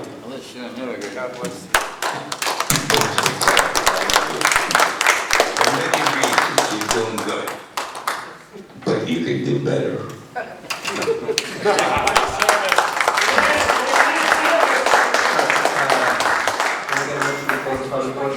Motion to close public portion. May I have a second? All right, motion by Council Vice President, second by Councilman Coyle. All those in favor? All right, anybody would like to pull anything for separate vote? Council President? Yes. Just out of courtesy, Mr. Friedman had asked about. Oh, sorry, yes, questions. Yeah, let's finish the questions. Go ahead. The health shared service, to my understanding from Monday's meeting, is that the term is for a 1-year contract. The business administrator can just confirm that. Yes, and however, what I mentioned as well is that during that interim, the health director is going for the exam. And my conversations with the county is that once that's been obtained, we can certainly give them notice, and it may be actually terminated prior to the end of the year. Thank you. If I can just address the question about how long it would take to upload the videos. It's kind of impossible for us to know that because different videos have different file sizes based on actual length. We have the actual bandwidth of whatever server you're using to upload it. They're on YouTube, you can just push a button. If they were removed from any platform, the re-uploading of it versus a removal is a much more time-consuming process, I would say. So I don't want to mislead anyone and say, hey, we'll have it by X date, because I personally do not know. I think it's fair to say it should be up by before the next meeting. It's like 10 hours Thank you. to upload. Thank you, Councilman Pointer. In terms of the questions of 708 and 709, we don't control the activities of Edison TV. We do not. We are the legislative body. We do have control over the rules that are set, but in terms of how the Edison TV is run, it's not really up to us, and that is why we have these resolutions on here, to essentially let the administration know that this is what we want and this is what we intend for this council. Councilman Bashir. Yes, I was going to say, it was stated at a prior meeting that the administration, they decided that they were trying different camera angles. I think that was 3-4 weeks ago. I actually thought it was a genuine answer until it just stayed the same way, and they didn't try any other angles. I did put a request in today to the business administrator, council president, and I think council vice president, if I'm mistaken, correct me, to please ask, being that because it was raining, I heard that we had a lot of veterans coming, if there was a way possible that we could open up the downstairs of the building and open up the breezeway, because I figured that would give everybody at least cover so they didn't have to stand out in the rain. I got here today, I couldn't get into the building myself. Okay, when they finally let me in, they told me that They were instructed to wait until 6:45. I was kind of appalled, kind of shocked. But what the public should look at, and the news really is look at, is the flag that got brought up here. I know the flag is a major point. It's something that ignited the fire.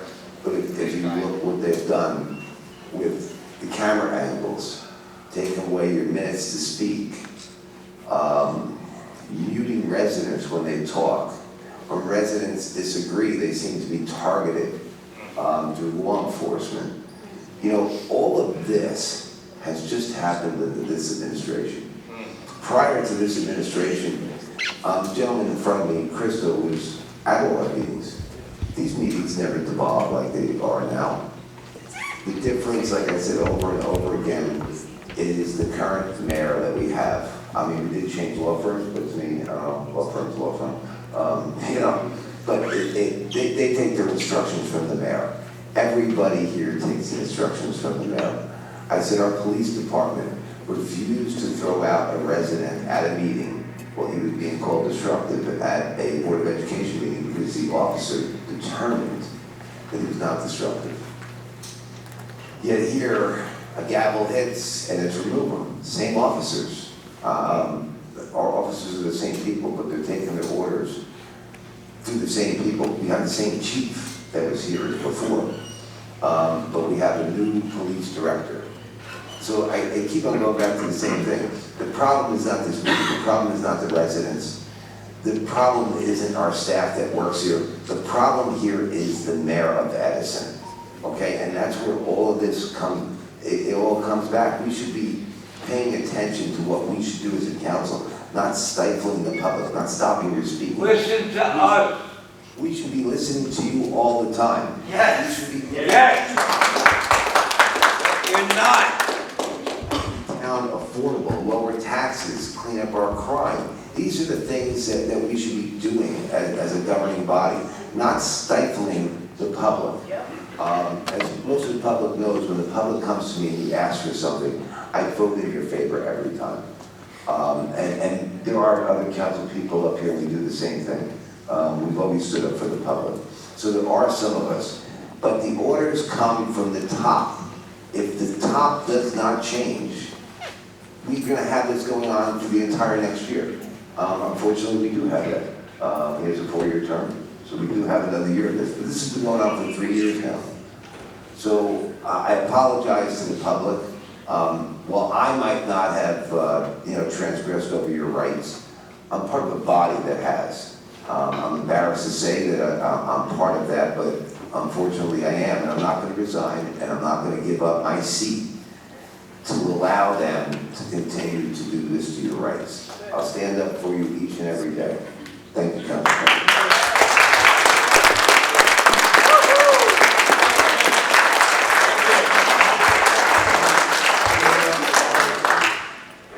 Where was him? Who were them? Mayor Brusher. Mayor Brescher. I would like to open resolution 693. Him for mayor. Who? Yeah, for the secretary. That's right. I have resolution 688, because I have some questions on that as well. And 680? Anybody else that would like to pull anything for that rule? Alright, so the consent agenda 687, 689 through 692, and then 694 through 706, and then 708 and 709. Can I get a motion to approve the consent agenda? Motion to approve. And second. No. Motion by Councilman Patel, second by Council Vice President. All, then clerk roll call, please. Councilmember Brusher. Yes. Councilmember Wood. Yes. Councilmember Harris. Yes. Councilmember Patil. Yes. Councilmember Pointer. Yes. Councilmember Shmuel. Yes. Council President Patel. Yes. Councilman Patel. Resolution 688, and a quick question to administration, and I think we have the finance here. This tax sales, I think something went wrong this time. Residents were able to pay online, even though their property on tax sale. And I personally reached out to over 100 residents, informing them that their property is in tax sale because of either missing tax payment or sewer bill or water bill. And some of them, they paid online, but yet it was in a tax sale, so they ended up coming here, taking the refund and paying it back. It is really inconvenience. So even though I'm supporting the resolution, going forward, we need to take care of those type of situations and either disable the online payment for the properties which are on tax sale, because those residents are supposed to come in person and give the cashier check or cash in order to take the property out from tax. So if you can please correct that situation. Yes, and just to clarify that, there was a clerical error with those bills. It was the water bills. Anyone that may have had any issues because of the cutoff, then you wouldn't be able to pay them online. However, we did field those calls as well, and we sent out letters to about 1,600 people. Unfortunately, we did correct that error. We apologize. No, thank you.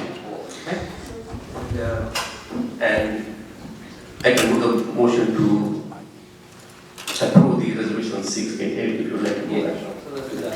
Yeah. Motion approved. May I have a second? Second. Motion by Councilman Patel, second by Councilman President. Madam Clerk, roll call, please. Councilmember Brusher. Yes. Councilmember Coyle. Yes. Councilmember Harris. Yes. Councilmember Patil. Yes. Councilmember Pointer. Yes. Councilmember Shmuel. Yes. Council President Pat. Yes. And now on to 693. Just wanted to double confirm this is 1 year, provided that one year may not be necessary if the health director gets the license in time. Correct. They are qualified as of March with their 2-year mark. The test is in June. Perfect, thank you.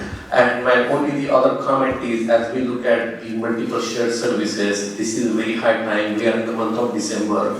There will be new board of education, which has a $350 million budget. I think we should look at every single opportunity to collaborate and have those shared services enabled with them.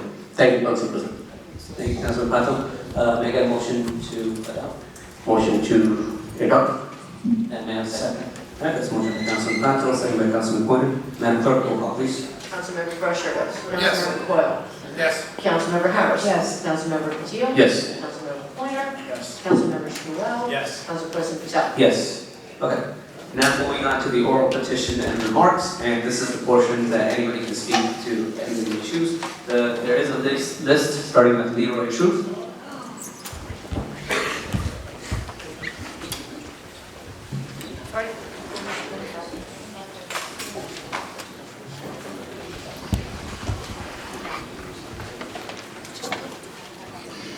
Hello, everyone. Good evening to the council members. Name and address, just. I'm Leroy Truth of Leroy Truth Investigations. Subscribe to me on YouTube and on Facebook. Good evening to the council members, the audience here tonight, the coward Mayor Sam Joshi, who is too afraid to be here to face we the people and all us watching at home. My name is Leroy Truth of Leroy Truth Investigations on both YouTube and Facebook, as I shared. I'm dedicated to exposing corruption, seeking justice, and amplifying the voices of those who have been silenced. Tonight I am here to address allegations of a deeply disturbing nature involving Mayor Sam Joshi of Edison, New Jersey. I also want to once again acknowledge the relentless and fearless work of this man right in front of me, Christo Acropolis, the owner of Jersey Watcher YouTube channel. Please subscribe to him as well. That's why we're here. He's been relentlessly fighting this and exposing corruption for years now. Before I proceed, let me make this perfectly clear. Every man is innocent until proven guilty in a court of law. I am not here to convict Mayor Sam Joshi. I am here to bring attention to allegations shared with me directly by a woman who claims she was anally raped by Mayor Sam Joshi. And I've interviewed her, and the interview is on my YouTube channel from 2 days ago. Her complete story in her own words. This rape survivor filed a police report, but no investigation was ever conducted. I was told that the Middlesex County prosecutor even met with Mayor Sam Joshi in a diner, an apparent attempt to ensure this matter would be buried rather than addressed. Mayor Sam Joshi, you see, is in the protected class. In desperation, the survivor turned to Councilman Richard Brescher for help. He met with her for over 3 hours. He attempted to get her justice, even going as far as contacting the New Jersey Attorney General Matt Clapton. Yet the Attorney General also refused to investigate, perpetuating the cover-up. This is 1,000,000% unacceptable. 2 days ago, I stood here and demanded to all of you council members an immediate investigation into these allegations of rape against Mayor Joshi. You failed to act. You forced me to come back here tonight to reiterate what should already be clear. The council, the entire council, except for Councilman Brescher, has chosen to protect Mayor Sam Joshi and enable his alleged actions rather than stand with the survivor and demand justice. Now let me begin with a very basic question to all the council members. This is rooted in human decency and morality. By a show of hands, how many of you agree that it is wrong for a man to rape a woman in Edison, New Jersey? Show of hands. Richard Brescher, Councilman, is the only one. John Boyd. Patel. Where's your hand? Raise your hand. All right. Next question. Next question. Hey, you work for me. Next question.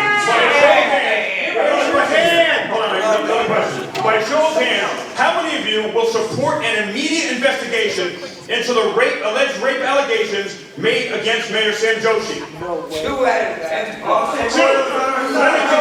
Others will support rape. Here's your hand. By the way, next question. We see you later. Next question. For 4 years now, not one of you except Councilman Richard Brescher agrees or cares about this woman's allegations of rape against Mayor Sam Joshi. So I will ask you a question more personally, because it's been 4 years, nothing has been done. I'm going to ask a question more personally. So I'm going to ask this, let's see. Would it be acceptable, Councilman A.J. Patel, if you had a very close family friend who came to visit you in this building? Mr. Patel, I'll give you a moment to imagine one of those friends, female friend. Imagine this, Councilman. That close female friend found herself all alone with Mayor Sam Joshi in the lunchroom in this municipal building. Mayor Sam Joshi sees her and offers her some cups of tea that were prepared for her by a person who will remain unnamed. She gets very sick. She starts vomiting uncontrollably. Suddenly, inexplicably, without warning, she finds Mayor Sam Joshi's penis inside of her without consent. All right. He is rough and coarse and robotic as he has his way with her. Would that be acceptable? Would you protect him then? A.J. Patel? She eventually goes to your house after it happened. She comes into your house and she asks you, "Hey A.J., how was your day?" "It was awesome," you say. "I violated 200 Edison County residents' constitutional rights today. I'm so happy." "Oh, that's nice, honey." You ask your female friend, "How was your day?" "Oh boy, it was great. I was anally raped by Mayor Sam Joshi." "Oh, that's nice, honey," you say. "Congratulations. Will you be pressing charges against him?" "Oh no. That would make Mayor Sam Joshi and the political machine of New Jersey look bad, and I wouldn't want that to happen." You continue, "Hey honey, your sister's free tomorrow. Maybe Mayor Sam Joshi can rape her too." And you reply, "We can only hope." So once again, I demand an immediate investigation be opened at the end of this meeting, investigating the rape allegations against Mayor Joshi. And everyone watch my video of the rape survivor. It is on my YouTube channel just 1 or 2 videos ago. And she says it with her own words with Councilman Drescher there as well. Time's up. Crystal? Thank you. Protect all women! Investigate! But nobody out there agreed.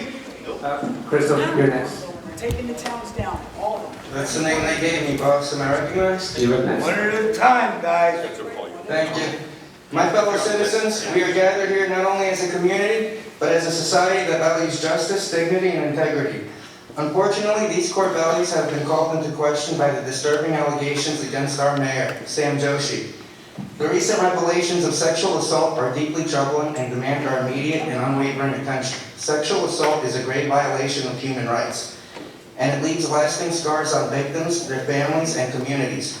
These are not just accusations, but serious charges that must be treated with the gravity they deserve. We are a community built on trust. We trust our leaders to serve us with honesty, respect, and accountability. Mayor Joshi's position of power and influence should have been a testament to that trust. But now his actions, whether proven true or false, have undermined the very essence of leadership. Sexual assault is never just a personal matter. It is a public concern. The people of the city deserve to feel safe and confident in its leaders, and he's the public safety director that they have elected. They deserve to know that their elected officials will not exploit their power, nor engage in actions that degrade the dignity of others. As citizens, we have an obligation to stand up for the victims and ensure that their voices are heard, not silenced by the weight of power. We must take a stand and make it clear that no individual, regardless of position or title, is above the law. In light of these serious allegations, we call for the immediate resignation of Mayor Sam Joshi. His continued presence in our office serves only to further tarnish the reputation of our city and our police department, and erode the trust that we the people place in our leaders. It is time for him to step down, for the sake of justice, for the sake of our city, and for the sake of every person who believes that their safety and dignity should never be compromised. We demand accountability, we demand justice, and most importantly, we demand leadership that is beyond reproach. 4 minutes left. Through the chair, to Councilman Brescher, are we going to call a no confidence vote on the mayor? No, he always answers. Make sure we call a no confidence vote on the mayor. Anybody who doesn't call a no confidence vote on the mayor is just enabling this. You understand? Your silence brings more violence. And if you're silent today, and 3 weeks from now another woman gets They don't represent us. And 3 weeks from now another woman gets raped, it won't just be the mayor's fault or the police's fault. It's going to be your fault because you didn't take the no confidence vote at that moment in time. Raise your hand. How many of you are going to raise a no confidence vote right now on Mayor Sam Joshi? At the meeting 2 days ago, through the chair to Councilman Brescher, when I went home that last meeting, I thought I was going to be very excited that I finally got the news that I've been waiting for all my life, that this town spent hundreds of thousands of dollars in order to turn my life upside down. And I really thought I was going to be happy, but I'm going to tell you the truth. I wasn't able to eat, and even without being able to eat, I just couldn't stop throwing up. Well, you gotta make what they're making. I couldn't stop throwing up. So you guys have traumatized me. I can't even enjoy all of this. In fact, I can't stop having a panic attack since you idiots went viral across the nation. And that's Councilman Patel's fault and the 4 people that voted for the nonsense. Lawsuit. When I watched that woman on Leroy Truth's YouTube channel, like and subscribe and share, when I was listening to the victim, and she subscribed and she took some drinks, and she was passed out on the guy's bed, she didn't understand what was going on, that's state rape. Are you aware in the state of New Jersey, if you're on some kind of drugs or drinking, you're not able to give the consent? He wasn't given the consent. That's rape. Why isn't the Middlesex County Prosecutor's Office, why are they too busy harassing me? Why did Judge Heitman from North Brunswick hijack my cases on the Superior Court level with the Superior Court Prosecutor Alexander Batty? They hijacked all my municipal cases. Why? Why? Every time one of my cases is about to be dismissed, they freeze it and they send it back to the county. Are you aware about that? Well, these people, they had me arrested 8 days in jail.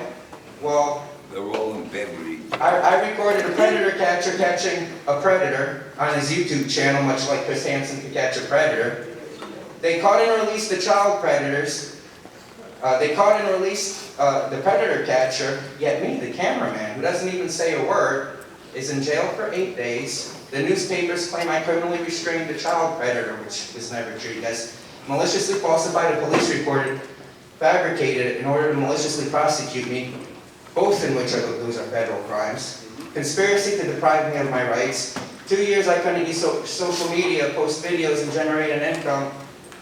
while my mom was sick, dying of cancer. If I try to get a job now, apply, no matter what warehouse I apply, they all say no. And now I know why, because I got the background report back. And all the pending charges, they just look bad. No one's willing to hire me. I'm gonna lose by the time I beat these cases, I'm already gonna lose everything. I'm gonna be out on the street. And that's what they want. That's what these people wanted. And Councilman Brescher, talk about the $100,000 that was spent to destroy my life, to ruin my life. God bless you, and God bless America. With Senator Otherwise, you enable a rapist. All right, I want to address this council regarding the flag ban. No, thank you. I want to address this council regarding the flag ban and the ongoing inconsistency in enforcing the rules. The town attorney recently stated that props in the last meeting were allowed unless they weren't allowed unless they were causing a disturbance. But what defines a disturbance? Isn't it completely subjective? Well, an example of throwing a prop being disruptive is clear, it's not enough. This lack of clarity opens the door for arbitrary enforcement and undermines the public trust. We need concrete examples of what qualifies as a disturbance to prevent unnecessary conflicts. At the previous meeting, you claimed that the American flag and the Constitution were not props, but yet Joel Bassoff was still removed for holding the flag. Have you rewatched the video? This council needs to explain why the rules seem to change week to week, day to day. For example, Christo, Jersey Watcher, like and subscribe, wore a mask the last meeting, and then he put on an anonymous mask, something that you enforced before, and suddenly now it's acceptable? This lack of consistency confuses the public and creates the appearance of selective enforcement and favoritism towards the regular public. We ask the council to make a motion to repeal the prop ban, which you've already done. Thank you. Council President Nish Patel, why do you keep looking at the attorney whenever the public does something you don't like? You've done it like 100 times tonight. Are you seeking approval to silence them or remove them? It's clear that you as the council president is losing control of the narrative. But let me remind you, it's not your way, it's our way. You'll realize that very soon in the next election, along with Mayor Sam Joshi. Let me ask you, if I wore a costume, would that not be my right to freedom of expression? If I held a sign that says, Nish Patel sucks off Sam Joshi to emphasize that you do everything he says, is that allowed? Can I curse and say, Nish Patel and Sam Joshi are fucking idiots who don't know how to run the town of Edison or this meeting? These examples may be extreme, but highlight the rules and the selective nature of enforcement. Without clear guidelines, who decides what is acceptable and what is not? The council? The attorney? It seems like the decisions are being made based on personal feelings rather than established standards. Get your act together. Where's the other town attorney, Mike Burns? He wasn't present at the last meeting, and he isn't present here tonight. Transparency is critical, and the public deserves to know legal interpretations and why he felt he had the authority to silence us at our own meetings. You should have let the people speak. I'm sure the lawsuits are piling in. And how much money did we spend on Christo? $100,000 to try to silence him? That is insane. As I said in the last meeting, you are the laughingstock of America, even after your damage control in the last meeting. I would also like to request that the council propose a motion to restore the public speaking time from 4 minutes back to 6 minutes. Cutting our time wasn't about efficiency. This council messed with efficiency. Look at how many people are here. It's about silencing Christo and the public's voices you didn't want to hear. I'm asking you to propose a motion to get our public speaking time back. Before I can conclude, I want to take a moment to thank Councilman Brescher. He stands out for what is right, and and for what some might consider not normal conduct, but mostly for what's within the bounds of the law. He listens to the public and he takes time to understand our concerns. His dedication to fairness and transparency is something we should all appreciate. For that, I want to say thank you, Councilman Brescher. And are you going to be running for mayor?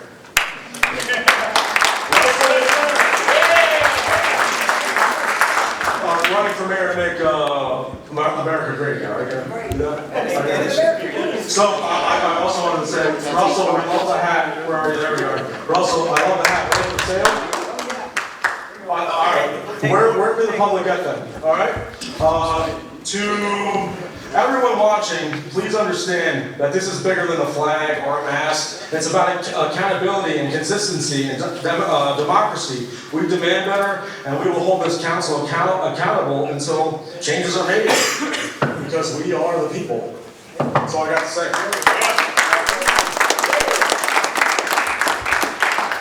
Question Booth?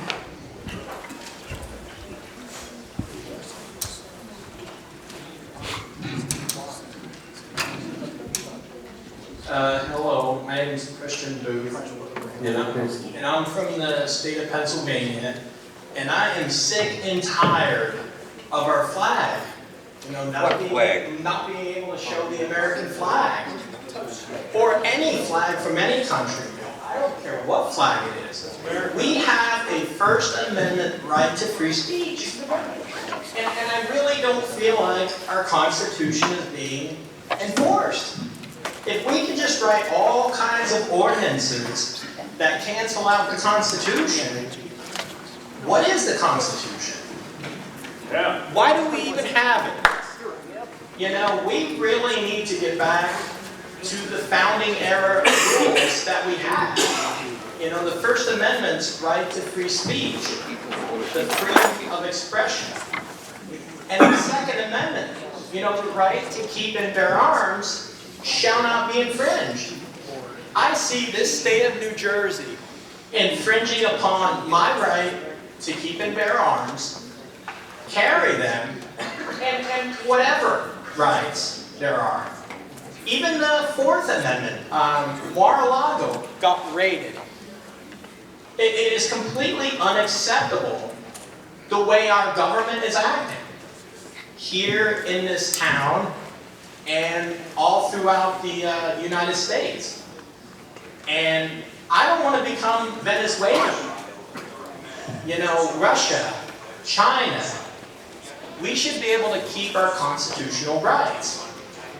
You know, the right to travel, it's under the 9th Amendment. I can't come in this state with a firearm because, simply put, the permit is too expensive. You know, I have a Pennsylvania license to carry, and I have 2 other ones too. But this state literally prices me out of that right to carry. You know, so I am sick and tired of possibly becoming a felon while being in the state of New Jersey. And so, is there any way that we can try to fight for people's Second Amendment? Consider the government. You know, I mean, New Jersey has a governor's race coming up very, very soon, 2025. And we need to vote straight line Republican. Because I can tell you, we have red flag laws. We have a 10-round magazine limit. We have, you know, you have to have a permit, which again, it's so expensive to get. You know, it's hundreds of dollars for me to get a permit. In Pennsylvania, it's $20.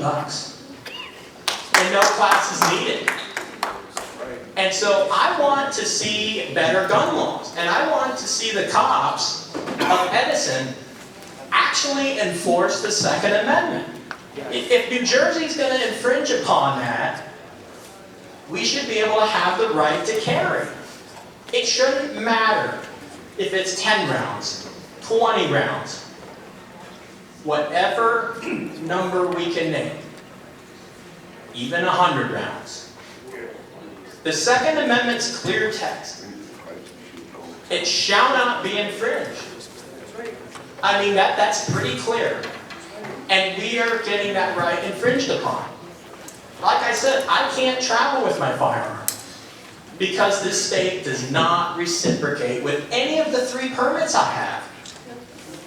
And so I want to see this town speak with the mayor, speak with the governor, and speak with, quite frankly, any Democratic leader to restore our gun rights. I hunt in Pennsylvania. I fish. And I love being an outdoorsman. You know, it's something that gets me out of the house, quite frankly, which is really good. That's what we need to do. And so I want to see the right to travel come back. I want to see my Constitution be enforced. You know, and any ordinance that is put up that, quite frankly, goes against the Constitution, I mean, that ordinance should be repealed immediately. Has consequences. It has consequences, you know, for people like me. And it's on record. Yep. And that's evidence, you know. And so I want to see this Township of Edison, which has so great a history. They might have came up with the light bulb even. I mean, that is an incredible invention. I love the light bulb. You know, we have light bulbs all around us right now. And so without this township, we can't have this meeting right now. You know, it'd be too dark. And so I want to see this town be the shining light of the sea.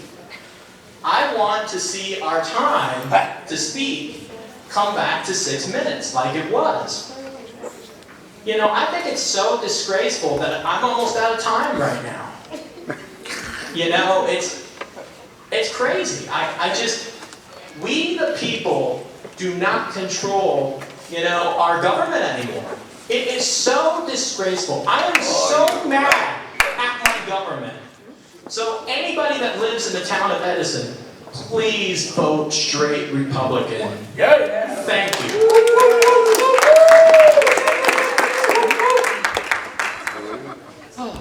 For the record, we pay for these lights. Sure do. Lefty Grimes? Unless they do have a private. Something like their jails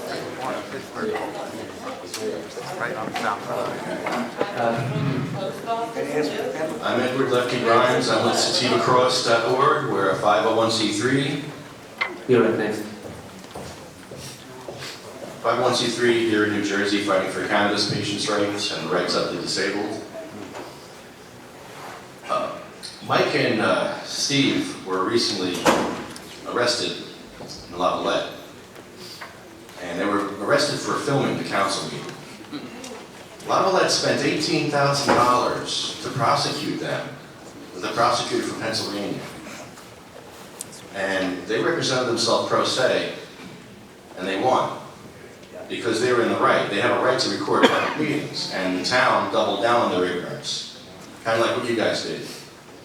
You guys were set up. We could have just said to you, shoes untied. Ha ha, made you look. But we went a little deeper than that, and you guys really went all in on this ignorance. And I've never seen it such. But you know what? That really makes my day. Is that I've never felt more American than I have today. Republicans all coming together. The only time Democrats and Republicans ever come together is for the raises and for the money. But today we all came together for the flag, for the First Amendment, for our rights, for our God-given rights. And that I really appreciate everyone out here for coming out here. I love all of you. I'm making a lot of friends here. This is amazing. Where's the POW flag? And one of the things I saw before that really upsets me was the wheelchair stuff. I brought it up before. I'm going to bring it up again because that's what we do. We fight for disability rights. And I was amazed because Marina has a prosthetic leg and she had to walk up that 50-foot ramp with her prosthetic leg with one leg. No rails. There's no rails. It wasn't thought out. There was no thought to disabled people when they made the change. When Joshi and the business administrator made the change to block our handicap entrance with cars and barricades, I asked to go in that way. They wouldn't let me in that way. It would have been easier to let me in that way. I was getting soaked with rain on my electric wheelchair, which will blow up. This thing will literally spin in a circle and blow up if it gets soaked. And I was in the rain asking them if I could come in. They said, can we give you a couple of inches more? I got a couple of inches more, and I appreciate that. They were doing their job. But they got bad orders from upstairs again. Again, from Mayor Mayor Joshi. We really have to listen about Mayor Joshi's penis for the next 6 months? It keeps popping up, and I'm sick of it.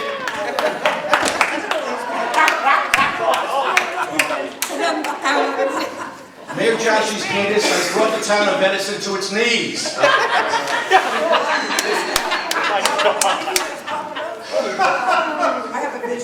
You know, I'm going to make jokes for the next 6 months about his penis, but this is very serious because we have a victim here, and I was also a victim. I was a victim of abuse growing up, emotional, sexual, physical, so I get it.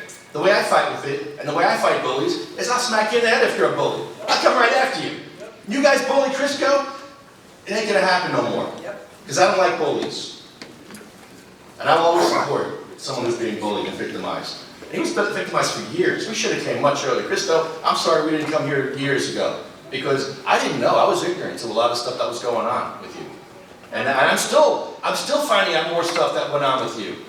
More. If you did a deep dive on Cristo, years of abuse from this council. It's like, whoa. Cristo's a good guy. He's a great guy. His lifestyle was taken away. His ability to make money was taken away. You can sue for major They screwed him over. And you know, in the beginning, he was fighting for the children, and he still does. Now he's fighting for the right cause now. And I hope for this council. I hope for this council because you guys are going to engage with us now, and I appreciate that. And there is no growth without life. I'm sorry, there's no life without growth. I just got right. There's no life without growth. And I believe a lot of you grew a lot today. And I think we all grew today. Because this has been a really great council meeting. Me and Mikey said this. We've been on hundreds of council meetings, and we've done a lot of changes in this country, in this state. And this has been one of the major ones that I'll always remember this. It really touched my heart seeing how everyone came together and fought for the flag, fought for their rights, fought for the First Amendment. These are things that we hold dearly to our hearts. And people have died for those rights. We've got people here, disabled vets have died. You wouldn't have a council if it wasn't for disabled vets fighting for your right to be ignorant or ableist or whatever you are. And you know, we need to do better with our disabled people, our disabled vets, and we need to fight the good fight. Our next speaker is a man named Pat Duff. We call him the Mayor Slayer. He's got about 5 or 6 mayors to give up their positions by basically being a pain in their heads. And he's amazing. He's an amazing human being. He's fought the good fight for a long time. He fought for Martin Luther King's house in Camden. He's still fighting other towns. He fought cancer and beat it. And that was his biggest battle, fighting cancer and beat it. Where is Pat Duff? Is he here? Pat Duff? I want to present you. Sativa Cross has a 2024 Person of Excellence Award that we'd like to give to Pat Duff, and this is well deserved, and this is for you, sir. I really appreciate your work. That's our next speaker. No words, please. Pat Duff. Can I hold this up? I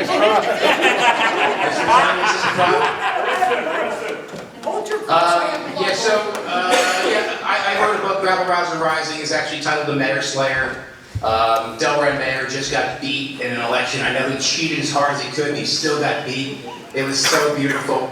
They kind of did what you guys did, where they made the voting machines in Burlington County not work as well, especially in certain towns. They only put a couple of voting machines out there. But the people of Delran, New Jersey stood out until 1:30 in the morning to get that sucker out of office. And it's the same thing that people of Edison need to do to get this scumbag, Sam Joshi, out of office. Anyone that has multiple rape allegations against him, I think there should be something investigated with that.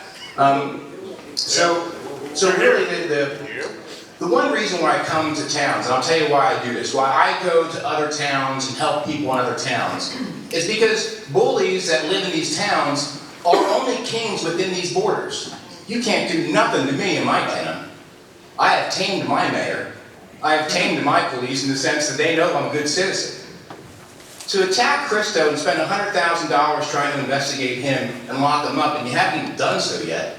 I mean, just think about that. I mean, this council at this point, what's interesting is, it seems like you're deferring a lot to the mayor, but these decisions, you know, the vote on these bills were made by most of the people up here. When you voted to ban props, it wasn't because of anything other than I brought a puppet up here and did a Phil Murphy impersonation and embarrassed you. You know, it's interesting because that's what the court jester used to do, right? The court jester was the only one that can come and make fun of the king, and he would do so in these political rants and little pushes here and there. But every now and then, the court jester found himself being hung, right? So that's Christo. He came here and embarrassed this council for many years, and he found himself as a firing squad. But now he's got backup, and oh my God, you guys want to rescind everything and take everything back and walk everything back. I don't think you're going to be able to walk this one back. Consequences and accountability. Yeah, it's interesting because I often, when I come to council meetings, I try to tell the council people that the decisions you make today will be the decisions in 5 or 10 years that come back to bite you in the ass, right? These poor decisions, taking away constitutional rights. You're going to be somebody sitting out here, and you're going to be a citizen of this township, and you're going to think, God damn it, I'm the one that passed that ordinance. I'm the one that took my own freedom away. You need to think about your families. Think about the future generations that come. You know, when you're putting resolutions, I often think that lawmakers should be what I refer to as not lawmakers, but lawbreakers. Just take away laws. Most of the laws are junk that we have in our society, and you keep making more. So in the sense of resolutions, you know, like I said, a resolution to a vote of disqualification or just non-confidence of the mayor should be had tonight. Those cameras should be back. Hey, Mr. Edison TV, can you put the camera angles on us, or do you have the ability to do that, please? Could you answer? You don't have the ability to do it. He does. You're saying you can't hear me? He doesn't speak English. Well, I want to know, does he have the ability to put the camera back on us? Because you voted to allow the cameras to be back on the citizens, and I just want to see if we can make that happen, as Mr. Crowdville asked for, but nobody seemed to listen. Can somebody ask him if he can do it? I'll wait. He can. Yes. He can. Hit the button. People are visible right So, now. because I'm looking at the cameras, these cameras, I'm telling you, you guys probably spent 30, 40 grand on your camera system, and you haven't focused on nothing except for you? They can move them, they're automated. Yeah, I know, I can see that. You can see they can move, but none of them are moving. And what the hell are all these, there's like 30 police officers here. Why? Why? What's going on here? Who pays that bill? Does anybody here plan on doing anything violent? No. Are you guys getting paid overtime for this? They're exercising. Think about that. How much do police in this town make? What's the average cost? Probably like 120? 100, let's say? So you got 25 officers here. I would say you probably spent like 7, 8, 9 grand on just cops for a couple hours. They feel happy. Think about that. Think about that. Is there crime in Edison? Yes. I didn't know. I've never really been here. I came from an hour and a half away. I found this important enough to come from an hour and a half away to stick up for Christo. You know what's interesting is when I first met Christo, I was like, that guy's a little odd, right? I was like, you're a little odd. I actually thought that, man, he might have some sort of autism. We talked about that, and he said, well, he doesn't know, but he might be on the spectrum. And I think what's happened here, just like he said, you realized that you had somebody that you could pick on. And you did it to the point you couldn't do it no more. To the point you almost broke this man, put him in prison. You put him in jail for 8 days for being a video man on a Attacked his family too. you know, listen, just think about all that's been done, right? And think about the fact that all these people are here because of that, right? So the best thing to do from now on would be just to let everybody speak and find yourselves with an apology in your mouth for that young man. And think before you speak. And where's the rest of my prop here? I gotta fix your prop. Thank you very much.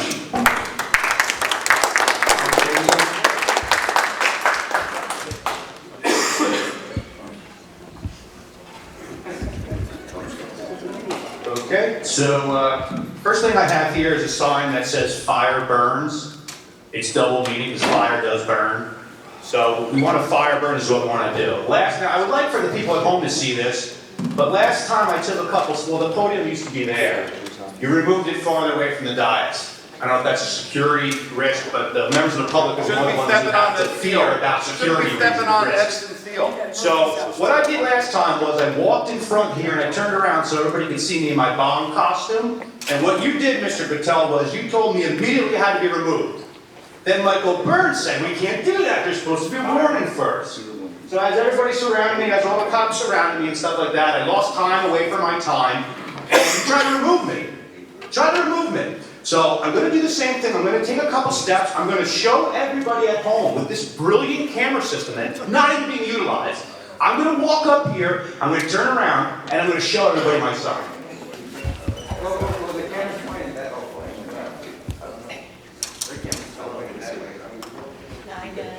Well, that's no warning. That's great. Last time I was removed for that. I was wearing a 9-foot bomb costume, and this is a little replica of it, so everybody can see this at home.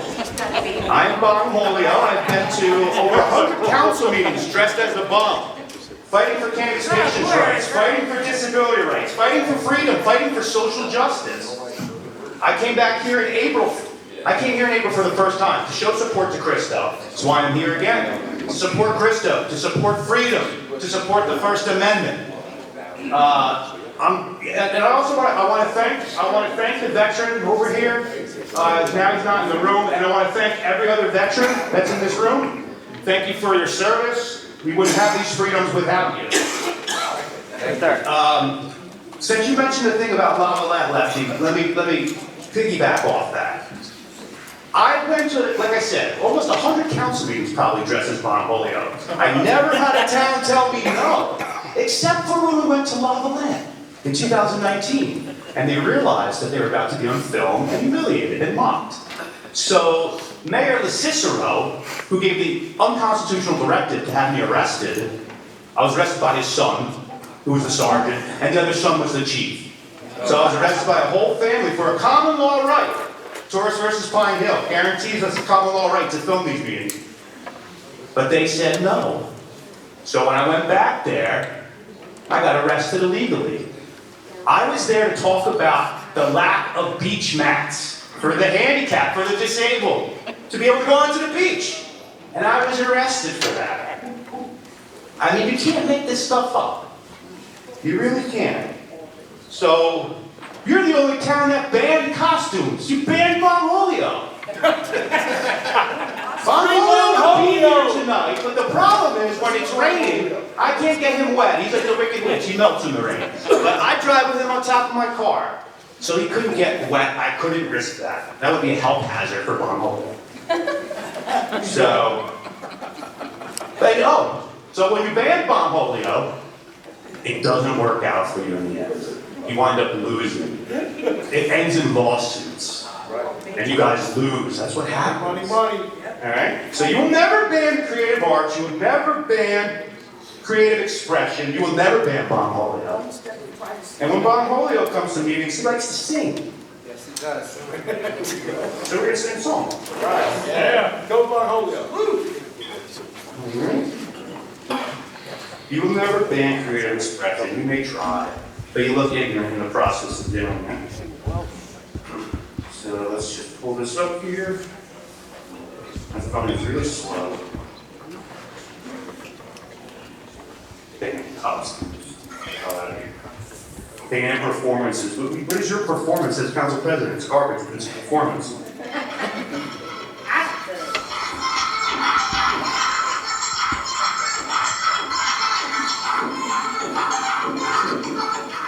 I'm in Edison tonight, 'cause something has come to light.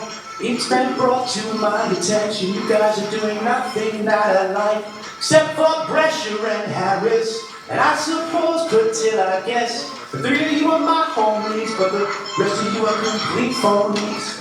Last time I was here in a football, and I sang you all a real nice song, and underneath it I had nothing on. You see, I wasn't wearing any pants. You look at my ball, you see my ass. I was thinking that you would make me take it off and I would be naked. Then I promote my OnlyFans. Hopefully get some more subscriptions. If you're looking for a good time, I only charge for a month, $9.99. For less than $10, you'll get access to pictures of my penis. And if you tip with a special request, I might bend over and show you my ass. Men and women have fought for our right to be as free and impolite as we like. That's the whole way all this works. You complete silly jerks. Hopefully you've got a good memory, because I want you to remember me. Just like Scott, he killed Lacey. You've made tragic history. And you're on the wrong side of the line. And for you it seems perfectly fine. You don't seem to have a problem with the fact that you're sucking Sam Josh's dick. Instead, express your First Amendment, dude. Come on, what the hell, Patel? Marina?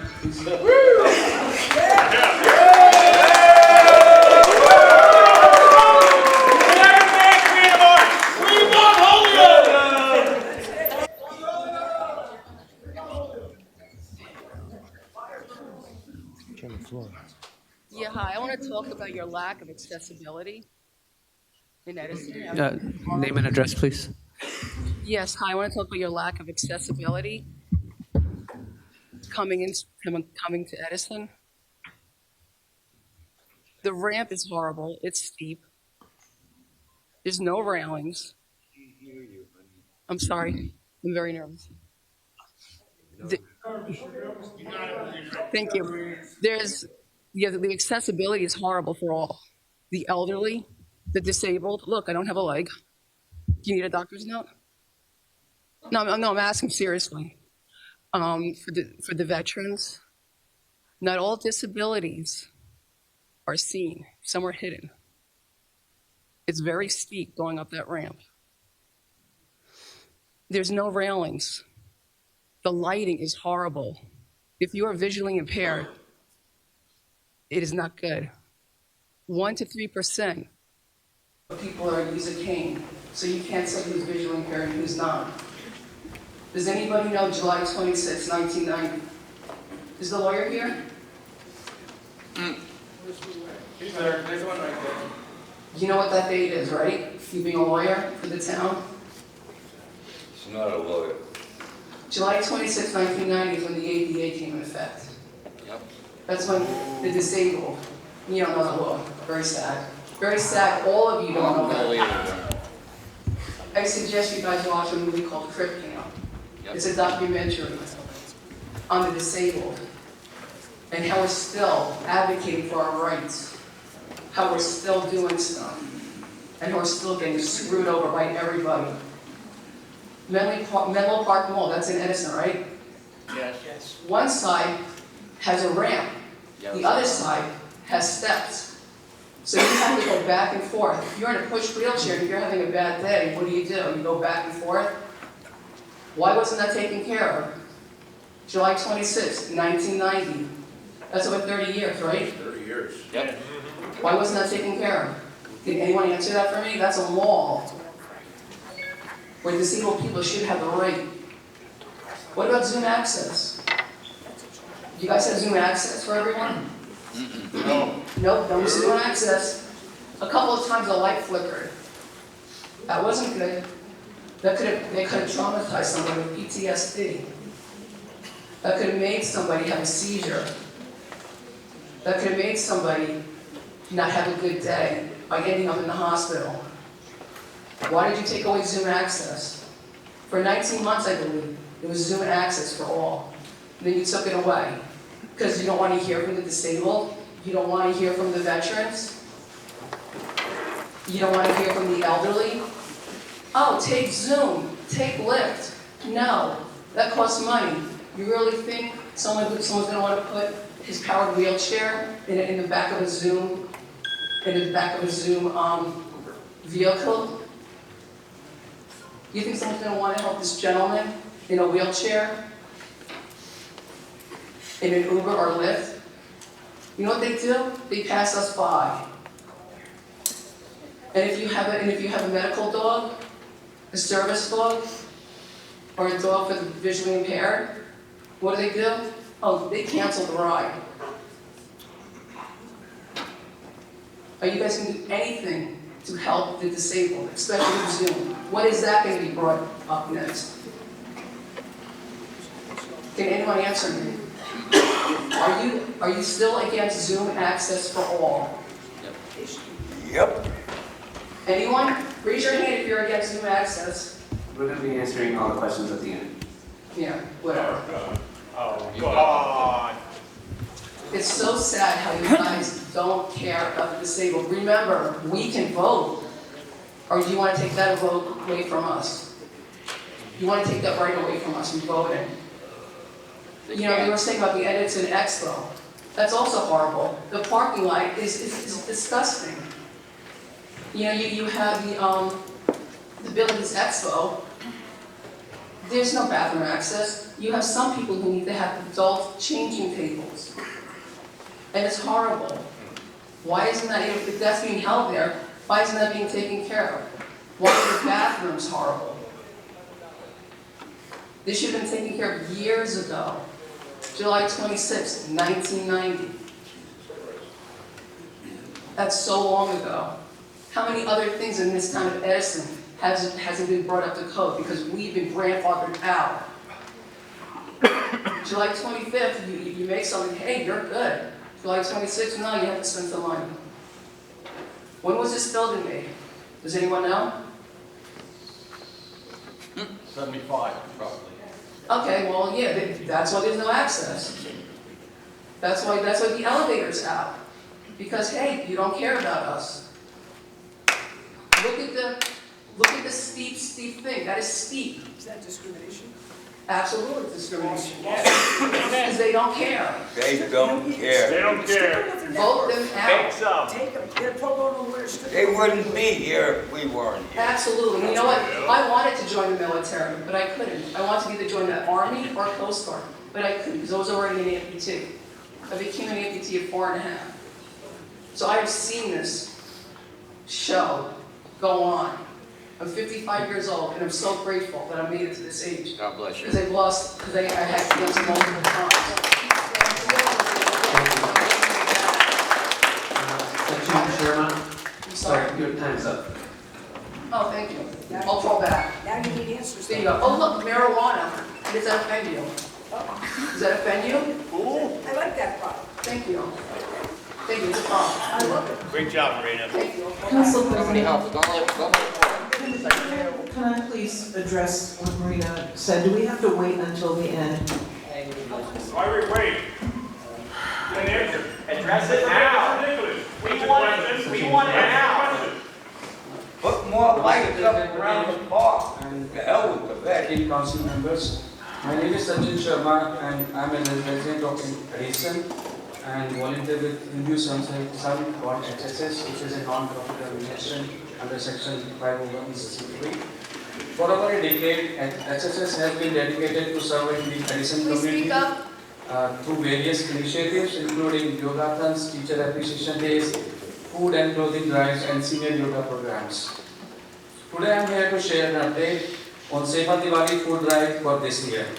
Seva Diwali is a nationwide initiative led by Hindu American Dharbik communities to embody the spirit of selfless service during the joyous festival of Diwali.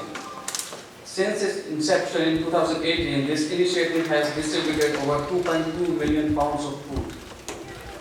In 2023 alone, it involved 34 states, 230 cities, benefit to approximately 450 organizations throughout the effort of 2,000 plus volunteers. We at HSS are honored to be a part of this initiative and contribute to the well-being of our community. On November 8th, the Central New Jersey area organizations came together to share their food collection with Middlesex College in Edison, New Jersey, where the representative from following organizations were present during the event. Middlesex College, Hindu Samsevak Sangh USA, HSS, Seva International, Sai Datta Peetham Temple, Mallakhamb Federation of USA, Dogwood Meadows Community Edison, Kerala Hindus of New Jersey, American Association of Physicians of Indian Origin, Sri Radha Gopinath Temple. This program started by delivering approximately 5,000 pounds of food items collected by organization attended, and these food packets were moved into college food pantry by our volunteers and the college staff and students. Following the Middlesex College organization a Diwali program by the Indian Student Association, this program started with an address by the President of Middlesex College, Dr. Mark McCormick. Dr. McCormick appreciated the effort by the Seva Diwali program and how important it is to get the donations for the less privileged students of the institutions. Around 10 to 20% avail the food from the pantry. In some cases, students' ability to stay in the campus is determined by the food security that can be supplemented by programs like Seva Diwali. Through the combined effort of many HSS volunteers from the Edison, Islin, Woodbridge areas, we were able to collect an impressive 40,000 pounds of food this year. These donations were distributed to several organizations in need. I'm naming them now. The first one is Middlesex College, 12,000 pounds. Replenish Nourishing Neighbors Middlesex County, 10,000 pounds. People of Philadelphia through Philadelphia Police Department, approximately 1,500 pounds. Woodbridge Township Food Pantry, 13,000 pounds. Rahabe Food Pantry, 500 pounds. Church of Jesus Christ Food Bank, 1,500 pounds. Other religious organizations in addition, 1,500 pounds. In addition, we were able to donate over $40,000 worth of goods to Middlesex Replenish through a partnership with Stop and Shop. We are privileged to have made a significant contribution to our community. It is truly heartwarming to see the impact of our collective effort in fulfilling the basic need for the less fortunate in our community. If anyone is interested in contributing these efforts, please contact the HSS team at info@hssus.org or you can talk to one of our volunteers present here today. Thank you, Additional Council, for giving HSS an opportunity to share the progress our organization is making in our community. Thank you so much. Thank you.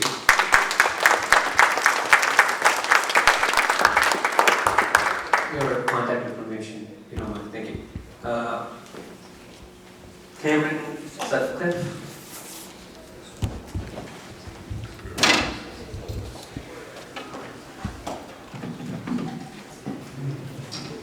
Howdy, y'all. My name is Cameron. I'm all the way from Texas. Oh, you recognize? Wanted to come all the way out here and say kudos. Mr. Basnoff, that was a fun video I came across on Twitter a couple weeks ago. That was wild. Mr. Council President, quite the spotlight. It's been interesting. While I'm sure we all agree that the decorum issue needed to be addressed, we should also be able to agree that some of these issues, like core American values, or inalienable rights, aren't always that complicated. Was this debacle over the expression of free speech?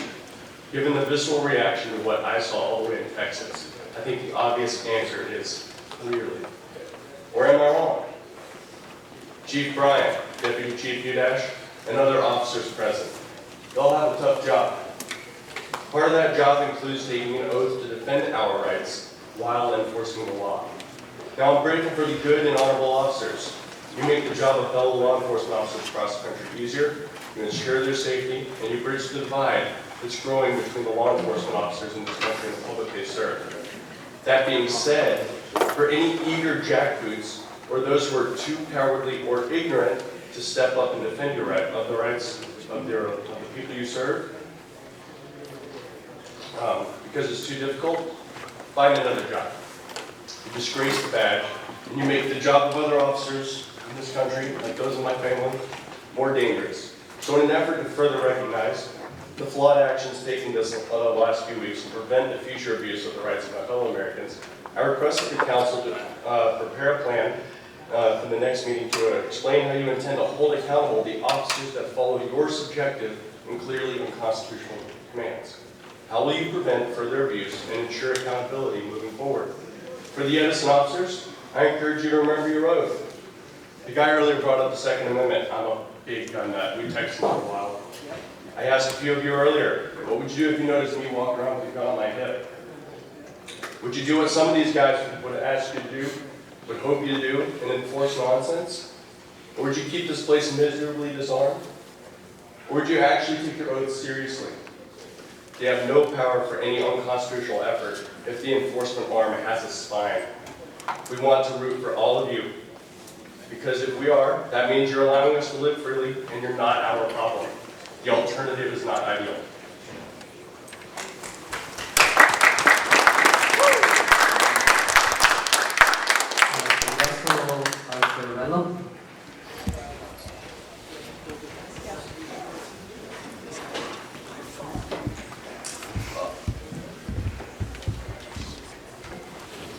Boy, we're talking about props. Russ Azarello, Skyler Drive, Edison. You're right. This is something important, and I think people need to see. It's not mine. I'm not going to take credit. But a friend of mine had to leave for an emergency. He wanted to know if I could do him a favor. Hey man, I had to leave for an emergency, but I made a flag that I brought with me. It's still there. Can you? I wrote on the flag, dedicated to the great people of Edison. Can you mention to the council, next time you speak, that in the spirit of Christmas, Anthony D'Amron and D.D. flags were like this to be hung somewhere in the council chambers, or anywhere in town hall. I dedicated to all of our town residents who came together to defend the United States flag, the United States Constitution, and all that they represent. It's for all the residents, including every single council member. I'm hopeful lessons are learned from all of this. Merry Christmas, and thank you. And like I said, I give me credit when I need it or deserve it, but this is, and can I also respectfully request to step up for the viewers to see as well.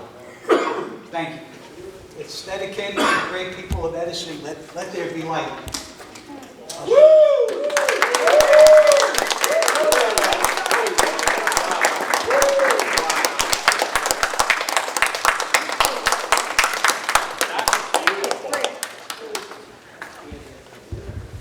God bless America and the land of people. Get what you missed with Patel. We're burning. No. No.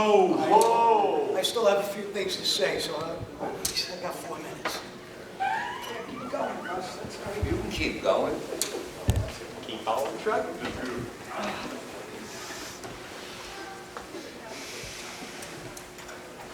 I'd like to go back and what a lot of the speakers spoke about, and this really hit a nerve with there's a Disability and Handicap Disabilities Act, and it's appalling and disgusting that our friends, Edison and non-Edison residents, had to wait in the rain. Young lady had to hop up, I don't know how many feet of a ramp to be at this meeting tonight. There's not just Edison residents here, there's people throughout New Jersey that are here as well. This meant a lot to a lot of people, and for them to take... Pennsylvania, Texas, Connecticut. people are watching, and they're concerned, and they care. And all that's eyes on you. very appreciative. But it's really appalling. There's no ample time that there was going to be many people coming, people in wheelchairs, handicapped, and there's no progress here. This is another blemish by the mayor and this administration to push people back. Even 8 days after the fact of a smokescreen apology, we still have veterans, we still have handicapped that have to wait out in the rain. That's uncalled for. There's no justification in that. Okay? It's time. I respectfully request the council members, some that have taken the Edison interest in mind, the Edison residents, and some that have not. Let's do a better job. These were elected by many, probably not by me because I'm Republican, but unless I was there, I had another spare vote for a Democrat. But listen, these residents voted you in. Represent them. Do the right thing. Represent them. Okay? The residents are angry and upset. They're not being represented, and you're not listening to them. Only now, with all this recognition, all the public outcry, are you looking up? Are you listening? Please don't turn a blind eye or a deaf ear anymore. Listen. Listen to what has to be said, and we'll listen to you. But it's a two-way street, not a one-way. Okay? I ran for councilman 2 years ago on a Republican ticket, and I lost. And I'll tell you what, I'm ready to run again. I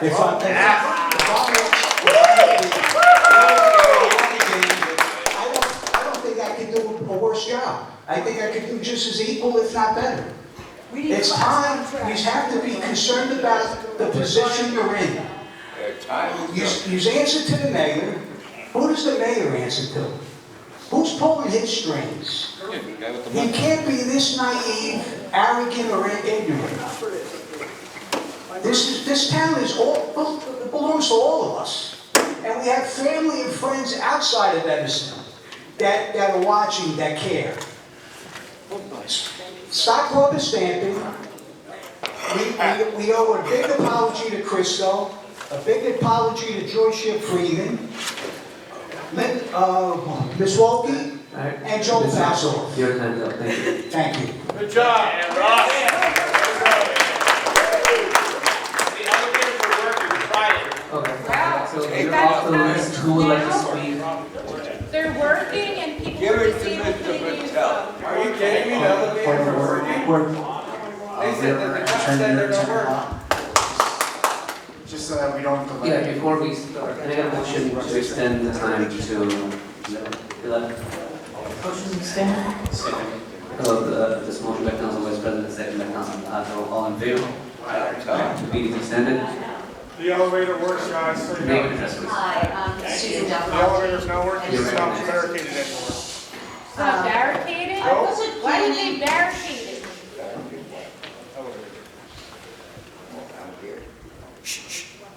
I wasn't planning to speak tonight, but I did want to respond to Joe.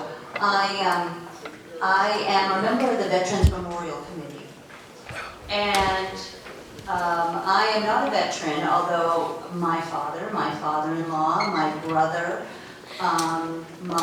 brother-in-law are all veterans.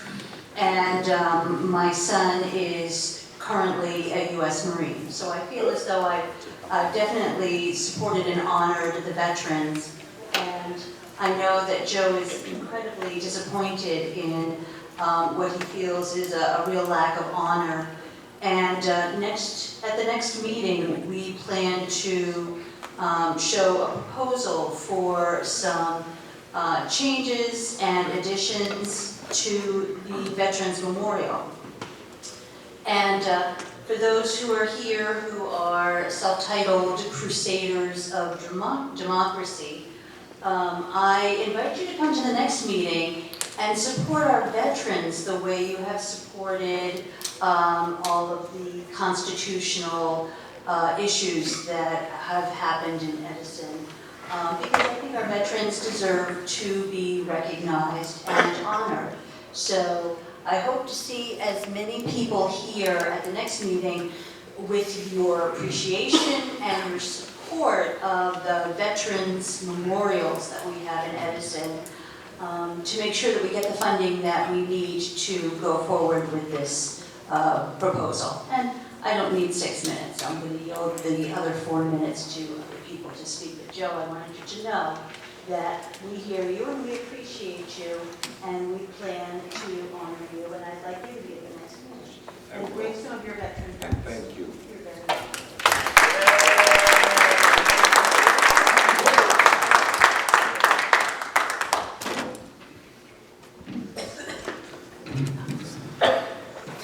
Nick Fagan, 42 Edgewood, Edison.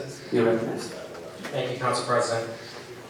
Council President, I would like to ask, so I see that the Edison TV angles still haven't changed, and I would like to ask again, and I know you can choose to ask the question or answer the question now or later, but is it, the council has said that we should change the camera angles, but you don't have control over the gentleman over there. I think the gentleman works for the business administrator. So through the chair to the business administrator, can the business administrator direct the gentleman to put Edison TV back the way it was? Thank you. Yes. Again, I think the idea is that it should be done, I don't want, because there's two ordinances in both. Again, I will answer everything at the end. Thank you. Okay. So at the end, you'll answer me whether or not the business administrator will do that or not immediately, or does the business administrator, I guess the other question I have is, does the business administrator need the mayor's approval to do that? Or can the business administrator make that decision as chief executive of the city government? No, I'll answer that as well. Okay. Nish, you've apologized, Council President, you've apologized to us and you've asked for us to move on. I wasn't here at last week's meeting, or at Monday's meeting, but I watched it. And you asked for us to move on in that meeting, and I would love to. But I'm having a hard time personally accepting that apology. And I'll tell you why. Because my lived experience as an Edison resident tells me that you're not sorry and you haven't internalized what we keep telling you as residents when we come to this meeting over and over and over again. You filled this room several times this year, Council President. Several times. You filled it for the wrong reasons. You filled it when we had the cannabis ordinance. I'll remind you of that, when this room was so full that there was not enough room for everybody to be in the room. We were outside the room.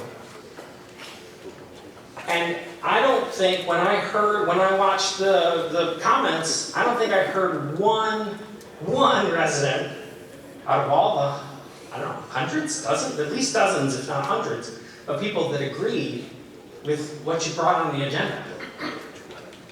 So you did it then. You've done it in terms of the warehouse definition zoning ordinance. It's still not done. It's been a year now.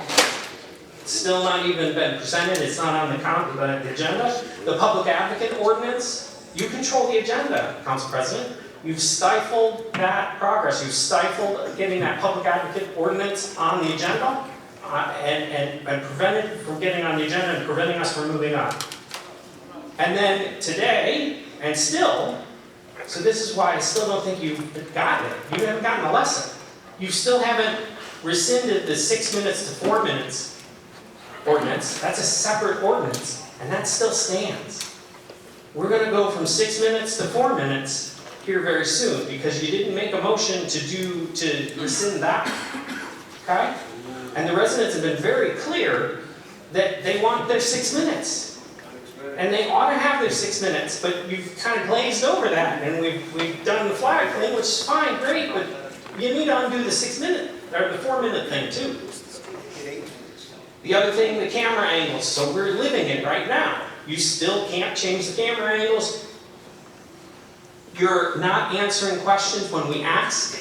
You're waiting till the end, and you're holding the public outside in the rain. The reason we can't accept your apology is because your political capital and your trust from the residents, you're bankrupting that trust account. It's gone. So we can't trust you anymore. Now that's okay, because in one more meeting, your term as council president will be done. And we will get a new council president reorganization meeting on January 8th. and we will be able to put this behind us maybe. But I worry that you still haven't gotten the lesson.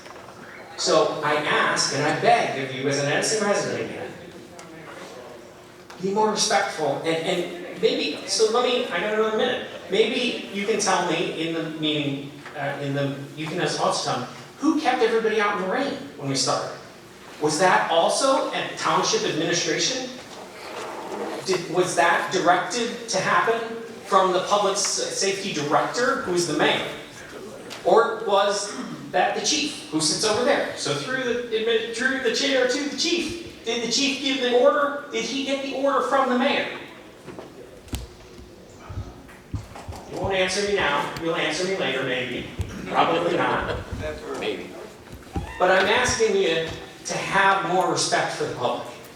And that's what we're asking. That's why everybody's here. And in my last 30 seconds, I want to appreciate everybody that came here from all over the rest of everywhere.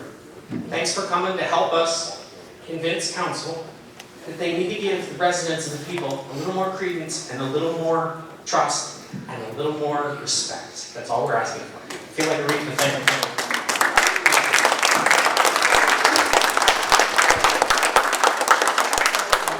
Anything else?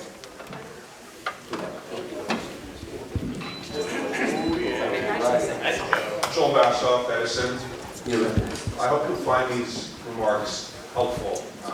There are two kinds of apologies.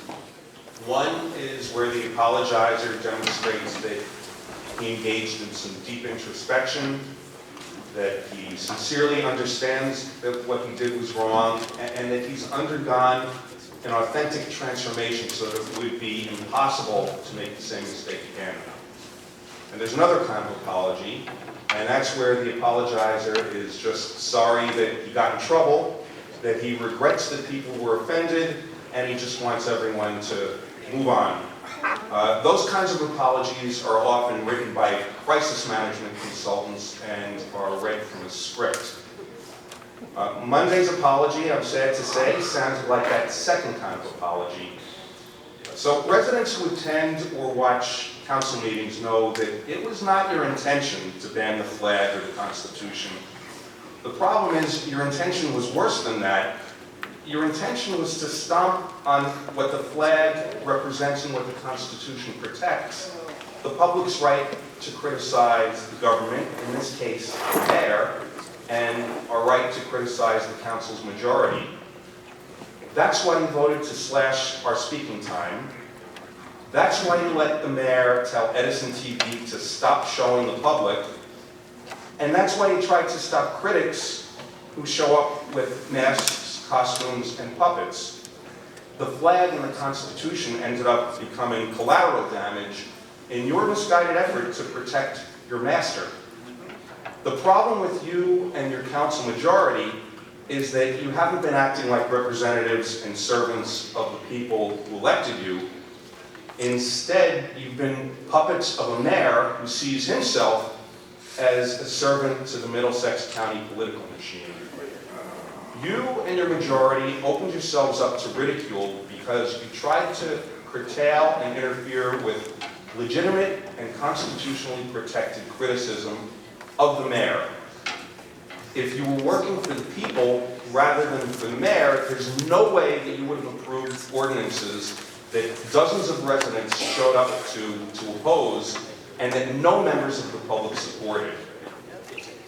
If you were sincerely apologetic, you'd own up to what caused you to make such boneheaded decisions, servility to an egotistical mayor, and you'd stand up to the mayor and start exercising independent judgment. You'd do what your council colleagues, Ajay Patil and Richard Brescher, routinely do. You'd question the spending, you'd push back against waste and mismanagement, and you'd demand answers to questions. So I'm not saying this to attack you or to embarrass you, but to help you do your job better. I'm trying to encourage you and your colleagues who always vote with you to engage in sincere introspection and start representing the people you took an oath to serve. So you and your colleagues are very smart, you're accomplished in your fields, so use your smarts to stand up to the political machine and start serving the residents of Edison. And I can assure you that at the end of the day, you'll feel better about yourself. So I also want to point out that you should and could do better for the disabled people that live in our community and that visit our community, and we could do better for our veterans. I also want to note that since there are a lot of visitors here from out of town, I want to say something about Edison. What you see here in our council chambers is probably the worst that Edison has to offer. We actually have beautiful people here. We're filled with people who, from all over the world, they've come here. We've got people who have been here for generations. We've got people who are recent immigrants, and I can assure you, we all love the flag. We all love the Constitution. And we all can get along with each other. The problems are just in front of us here. And once we get leaders that start serving the public, I can assure you that everyone will be able to appreciate all the beautiful things that Edison has to offer. And you'll see why, except for what goes on in this chamber, we're so proud of where we live and the people that we live with.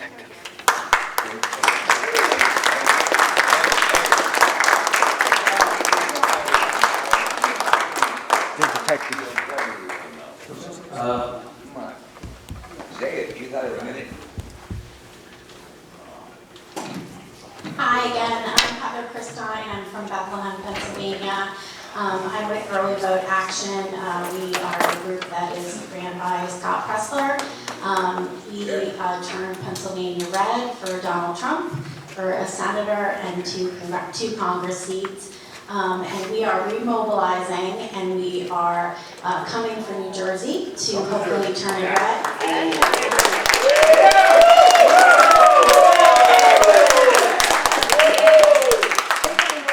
We are here tonight to support the citizens of Edison, and there's a lot of passion and patriotism in this room tonight, as there should be, because the flag and the Constitution was in crisis, really, and we couldn't stand for it. Many of us have come from several hours away in Pennsylvania. I came about an hour and a half away, but we wanted to be here. Scott Pressler, unfortunately, could not be here tonight. He's in Long Island meeting with donors to hopefully raise more money to put boots on the ground here in New Jersey to turn the state red. We just wanted to give a shout out to the citizens of Edison to let you know that we hear you, we see you, and we are here for you. And many of the footage tonight has already been posted on X, formerly Twitter, and it is going viral, just like we did when we went to Bucks County, Pennsylvania. We have a table set outside, and we have voter registration forms. If anybody is not registered and wants to register to vote, we will register you. If anybody is a current Democrat and wants to become a Republican, we will switch that registration for you. And we also have commit to vote cards that you can sign and make a commitment to vote in the 2025 election. And we are coming for the governor race in New Jersey. Thank you.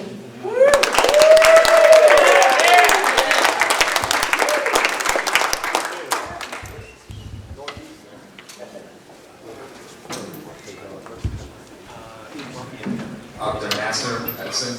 So some of the things that I'm going to say have probably been said, and I'm just going to reiterate them. I really wish that we would go back and forth like we used to do, because sometimes you don't understand questions, or the question will morph into something else that it wasn't. And then that was some of the times when some people were going to get kicked out because they were trying to clarify their position. So that's one of the problems that I have with the way that we do things right now. So the first thing is, when I first came in here, I saw a huge police presence, and we still do. My question is, this problem you guys created, and actually the lawyer kind of created this. So I'm wondering if this firm is going to go ahead and reimburse us, because you had to have protection for these council people because of what you guys decided to do. You tried to put 2 ordinances through, and you desecrated what the flag was as a prop. That's what you decided it was.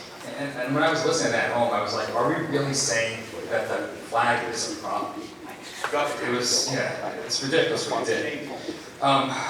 The other thing I want to know is, are we playing overtime, or are we pulling people off the streets of Edison and therefore not making it safe? So hopefully you can address that, because we do have a lot of crime here, we know about that. Another thing that I want to talk about was, I'm disgusted by the campaign flyers that go into the mail against Councilman Brescher and Patil, when they consistently are looking out for the taxpayers. And we shouldn't be having these political mailers out there with our tax bills, etc. We just gotta stop wasting the money. The decorum that we are trying to set here, as Councilwoman Harris said, the problems are on that side. And I wish that you guys could address that. I tried to address that in the summer when I was called out for talking about AI. You don't like AI? That's your problem. It's being used everywhere. It's being used in schools. It's being talked about all the time. I'm allowed to go ahead and express what I want to. And if you're going to go ahead and tread over me 3 times when you don't have anything good to say, that's your problem.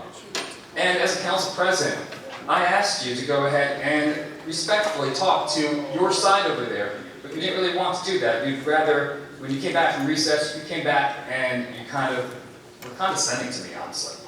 And I really appreciate that. So we got to change that. We do need some decorum rules, but the way that you guys rolled it out, when Councilwoman Harris was on the subcommittee, and it was a 2-to-1, where people were in favor of pushing through the 6-to-4, and the decorum rules that you guys have now rescinded, you couldn't go ahead and wait for her to come back from her vacation. She pleaded with you. What kind of respect is that towards your council president, the only female that's sitting up there? It's really telling of you guys that you couldn't do that. There was no reason that was given that, oh, we must go ahead and do this before X, Y, or Z happens. We were never told anything. And also, your term is going to end, so what difference does it make? Why couldn't the next person go there and go ahead and make these rules? It doesn't really make any sense. None of this makes any sense. This pool should not be filled with outsiders here, and I appreciate them here, but you should be listening to the Edison residents. When we, the Edison residents, come over here, we have council people here that say that, oh, you don't go in and represent the Edison public. These people over here don't represent the Edison public. They've announced that they've come from Texas, from other places as well. So why is it all of a sudden that you feel that it's right to go ahead and change what you guys did? It does not make sense. We're paying taxes. They're not. They're visitors here, and I appreciate them once again, because if they weren't here, none of this would be happening. The 6-to-4 minutes amendments, the 6-to-4 minutes ordinance, we need to get rid of that. It's ridiculous. I have 2 minutes left, so I got to talk really quickly. So, I want to also talk about something where somebody over here said that they wanted to rescind the ordinance for the decorum. You were actually one of the people that voted on that. The only people that said that they didn't want to do it was Councilman Brescher, and it was Councilwoman Harris, and it was also Councilman Patil. So don't go ahead and try to be a hero right now. You're the reason that we are here and have the police presence and everything else. So come on now, stop trying to be You're right. Okay, I want to, there's a lot of things I want to say, but there's certain things that are really important too. We need to give apologies to certain people that you kicked out or you treated unfair, like Councilwoman Freeman, or Shelra Samano, when she was trying to go ahead and figure out what the table is, and there was some disparaging remarks. What is so confusing about that? That was not appropriate. And Council Vice President Harris, when again, we wouldn't go and be respectful and let her be here to cast her votes. I also want to hear apologies for Joel and Christo when they were thrown out unjustly. And there are so many other people that probably I've missed also as well. Your poor choices that you had led to longer meetings. The opposite of what you were trying to do. There's more police over here. There were 2, there were 4, etc. You need to start listening to the people. You're fanning flames here, and we need to rebuild trust. You need to rescind that 6-to-4 minutes. It's really ridiculous that we have that. I don't understand what you're trying to accomplish with that. These ordinances, these meetings that we've had here, the last 2, you've let anyone do whatever they want to do here, and you had no problem, so why did you have the problem before? I hope that you will give Councilwoman Harris the ability to go ahead and preside over the future meetings. And I also, on another point, I would like the mayor to reappoint Library Board President Massey and Vice President O'Neill, because their boards actually work, and we don't need to mess it up. Thank you. Thank you.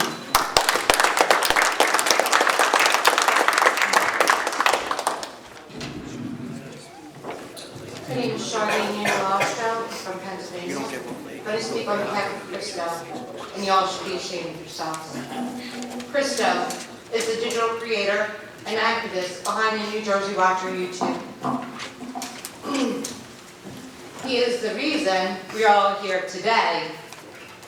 Christo is for a police accountability and civil rights activist, serving the community of Edison, New Jersey. Since running for mayor of Edison in 2021 election cycle, Christo has faced a number of political motivated attacks by Edison politicians and the Edison Police Department. The political suppression has escalated from public insult and also including his whole entire family by the police of unlawful arrests. Born and raised in South Edison, Christo is an activist for children's rights. Did you hear that? Children's rights. Our future. The children. And y'all better figure that out before they're robots. Civil rights, police accountability, and political justice in Edison, New Jersey. His investment in these issues is the force that powers his YouTube channel and drove his mayoral campaign. Christo is courageous and vocal about long-running political corruption in Edison. Political corruption, imagine that. I just have one question. So you all screw up in here, and you have lawsuits that have to be filed against you. The money you use to go after the person is the purse of the people. But now when the people have to come after you to sue you, you're using the purse of the people again to pay them, correct? Shouldn't we have insurance or bonds on each one of you? That if you do something like this, you're held personally for that? I think maybe something like that should happen with that. Because if it came out of your pocket, it would be different. You're taking the money out of everybody's pocket in this town. You're going to do whatever you feel like doing with that. And then the repercussions don't matter to you because it didn't come from your purse. Local newspapers have worked alongside police and political adversaries in unethical attempts to further criminalize the lawful actions of Jersey Watcher. Regrettably, my friend Christo finds himself embroiled in a legal predicament right now. Who's paying for that? He has to get a GoFundMe to pay for his own legal against you. That'll happen though, because now that everybody sees this, lawyers will come up and they will help him, I'm pretty sure. There's some pretty good ones out there now. Having been unjust, targeted for his unwavering commitment to upholding the Constitution and holding elected officials and police officers accountable for their actions, his pioneering spirit and unwavering resolve to promote good governance and safeguard individual liberties has made him a target for those who seek to subvert the very principles he opposes. Despite facing and ongoing legal battles, Christo remained steadfast in his pursuit of justice for all, unwavering in his belief that collective action and collaboration are vital to securing a better future for society. To his detractors, he is vilified as a racist and subjected to unfounded allegations and a host of other malicious tactics aimed at tarnishing his reputation and impeding his advocacy, which we actually saw that on a video. Tactic, governmental tactic, blaming someone of being on heroin when they're not. Your officers have done it. It's on video. You don't do that. You don't do that. That means y'all are on heroin if we sit here and say it. Now we can print it or put it on a video for people to believe council's on heroin? Because it's how y'all act. Slander. False arrests and false accusations. No shit. Harassment, bullying, there's a numerous number of charges. When I run this by the correctional officers down, am I down? We must take a stand against the insidious... We must take a stand against the insidious machinists of those who employ sophisticated legal language and dubious tactics to thwart the efforts of individuals like Presto. We love you, bud. The petitions. Okay. As a malevolent force, it is categorically false, and we must cease allowing our political leaders to weaponize their authority to impede the tireless efforts of individuals like Presto, who seek to effect real and meaningful change in our society. His steadfast commitment to greater good serves as a beacon of hope for all who share his unwavering belief in the power of justice and equality. Hope for all who share his unwavering belief in the power of justice and equality. Please consider everything that you have done. I'm pretty sure there's lawyers that are watching us. Pretty sure there's lawyers that are on YouTube. Pretty sure now. They all come forth. We want you personally. Accountability on all of your person. Justice for all.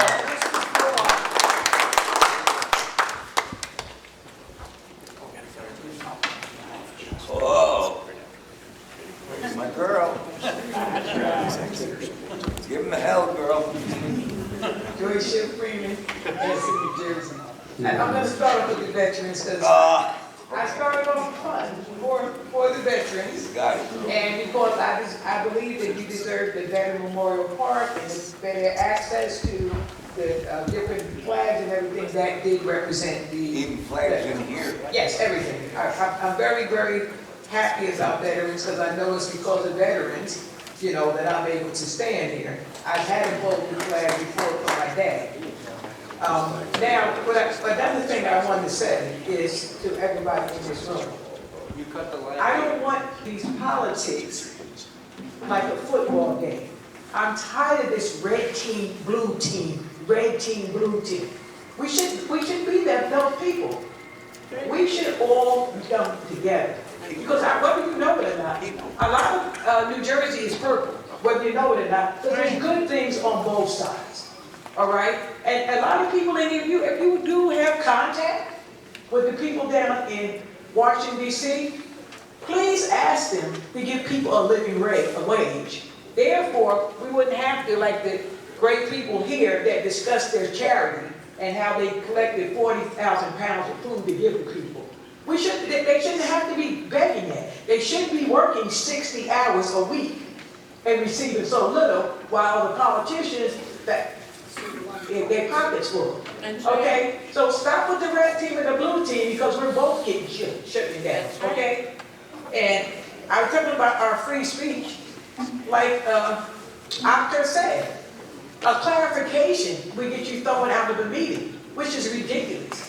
Because there's too many intelligent people that sit around and know better. And this is the thing that really bothers me. Like my parents said, the stuff stays inside the house, the Edison family.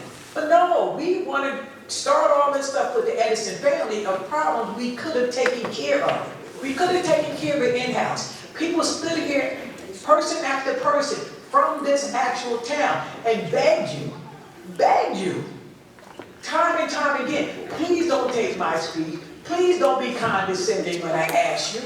There's only maybe 10 or 12 of us that come here, okay? And you're indignant for the amount of money you make. You shouldn't be indignant. You should be glad to answer our questions. We can come here and they say, oh, they're asking the same question again.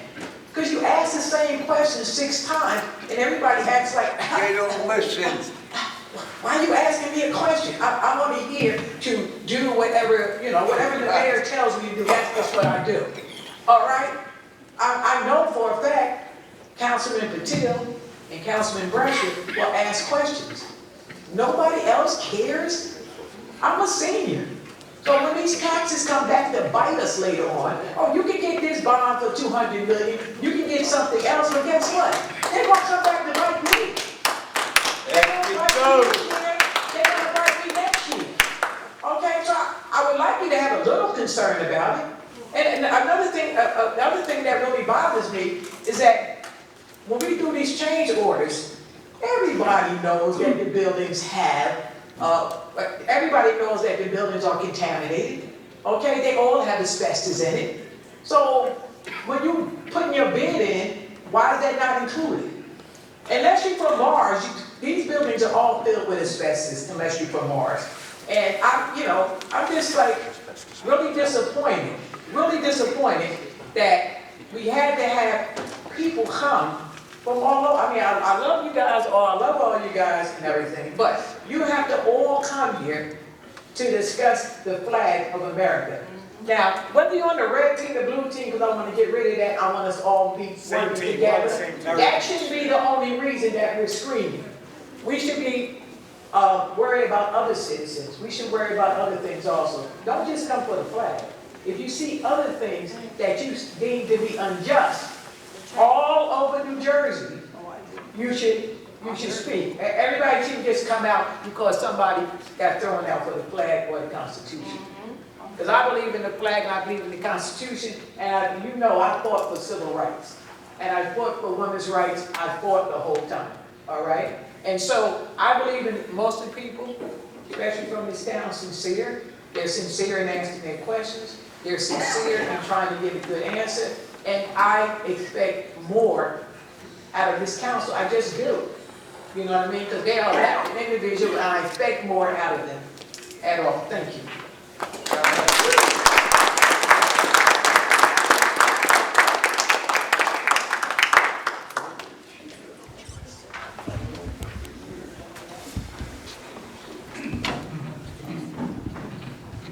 Rob Kentos, 61 Meadow. 15th generation Edison resident, for those who don't know me here. Can't hear you. Cannot hear you. 15th generation Edison resident, for those who don't know me. I have about 104 family members that are veterans that are buried in this town. Okay? That we know of. That we know. Didn't work out so well, huh, guys? Didn't work out so well. You know, when this decorum ordinance was originally introduced, I couldn't be here. I was laying at home in bed, and when I heard it read, I said to myself, what do I have in the basement that I can bring in that's related to Edison history that none of you guys would ever stop me from bringing in? I mean, I could have brought in the first flag that was brought down Woodbridge Avenue. I have it in my possession. I could have brought historic documents in where you're going to have me hold that here for them. I said, Coughlin's Law Firm's got 21 attorneys. Who are the adults in the room? Where's the common sense? I mean, I knew somebody was going to bring in a flag. I mean, I didn't want to bring in a big flag here. I didn't want to bring in I was going to bring in the original flag, right? And I was going to drape it over me, and I said, no. Some people, that might not go over so well. I'm smart enough to know that. So I brought in this pocket Constitution that was given to me in these council chambers a lifetime ago. And I was told to put it away like I had a gun. So I'll put it away. I'll keep with the program. But how did you not know? How did you not know? I mean, who's making these decisions? I mean, and then today, I was going to come up here and give a completely different speech, but now I have to change it up because today I get here. And I got here, I wanted to get here at 6:30, but you know, we all got, life gets in the way. I probably got here at 6:35, 6:40. I'm outside, and the door's not open. You got an attorney there. I get it, you guys could probably cite safety concerns for keeping us hanging out in the rain so long, but a judge is going to say, why don't you open up the door early? Under the Open Public Meetings Act, you can't, that's a block, I can sue you guys, that's a blockade. You violated my constitutional rights to come in here to the meeting. I missed the first few minutes of the meeting. I'm not going to complain, no. But, I mean, who are the adults in the room? If Chief Bryan said, hey guys, you know, we're going to have to, you know, we're going to need more, you know, for security concerns, we're going to have to bring them up this way. You knew the meeting was going to be packed tonight. Bryan was on notice. He was definitely on notice that the news might be here, that you might have 200 people. Who's the adult in the room to say, hey, you know what? Under the Open Public Meetings Act, we're going to have a long line today. Better put something out on the website, get it out online that says, hey, get here for 6 o'clock. We're going to search you on the way in. You may be sitting around for a while, get used to it. Why did we do that? Why did we do that? And here's the worst part, right? Monday's meeting and this meeting, you knew there were going to be lawyers in the audience. Okay? You knew there were going to be members of the public here that are professional First Amendment auditors, right? You can go look at their YouTube, they're professionals, they're better than us, they're better than me. And you knew there were gonna be lawyers here for them too, looking around. I mean, how did you not, who didn't say, hey guys, you know, wait a minute here. We better make sure all these folks get in here safely, and then we'll start the meeting. But no, just like the decorum ordinance, you can read case law till it comes out your ass, but there's something called the spirit of the Constitution. Until you actually, the attorney knows, until you actually sit down and you listen to oral arguments for like a freaking lifetime down in Trenton like I have, you know, how did you not know? How did you not know? Ask Trump. I mean, really, guys, I hate to sit here and chastise you, but how did you not know? This is an amateur mistake. And you took the bait. You took the bait. You said, we're going to enforce these right away, get these decorum rules in. And you know what I considered doing, to be honest with you? I was going to ask a neighbor of mine to come to this meeting. Okay? Because you guys enforce no mask. She wears a mask every day. In fact, I've never seen her face. I've never seen her face. I was going to have to come in here. I mean, what would you have done? You said no masks unless medically necessary. How about if a woman comes in here with a burqa on? What are you going to do? Tell her to take it off?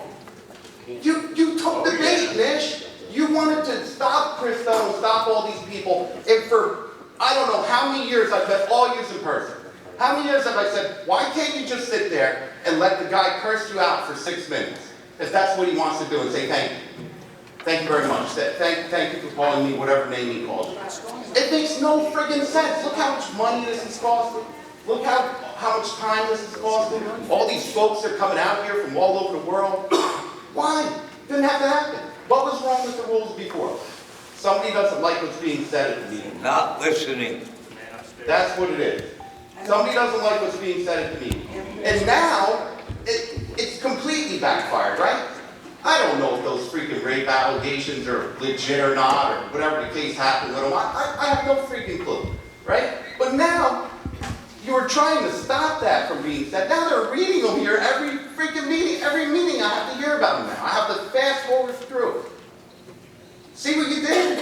Why didn't somebody sit down, you have a big law firm, and say, you know what, before we implement this ordinance, what are they going to bring in? How about if they bring in the freaking flag? Hell no. I could not believe that you were calling the flag a prop. I was in shock. God bless.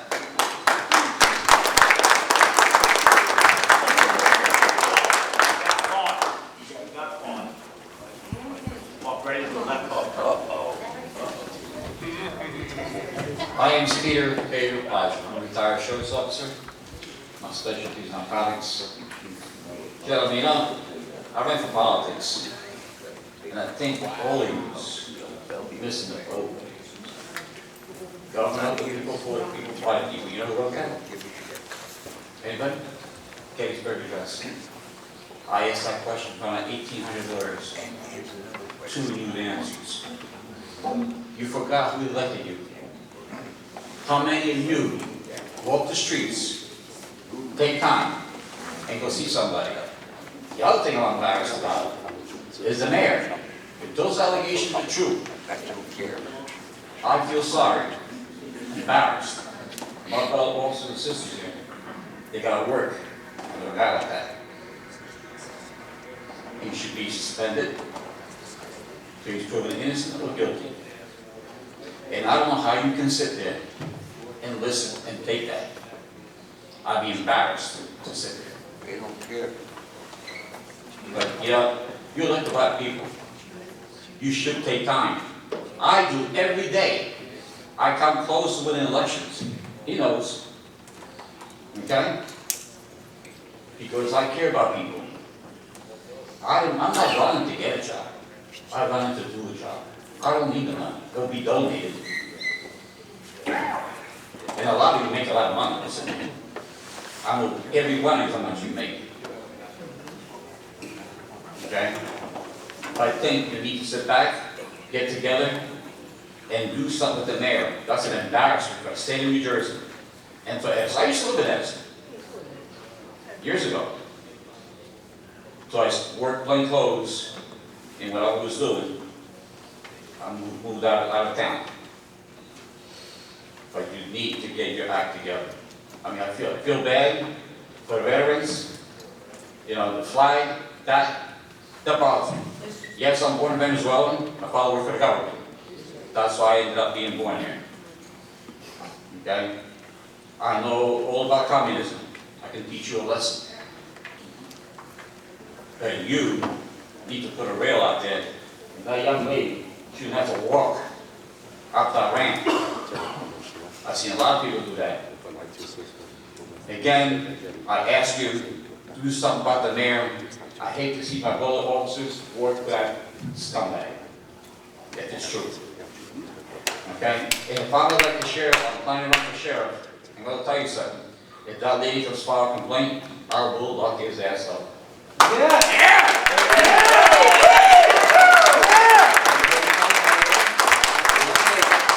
Prosecutor's going to tell me I can't because the sheriff runs the county, not the mayor. You know that. You know the law. I know it very well. That's right, they can arrest him right now. That's right.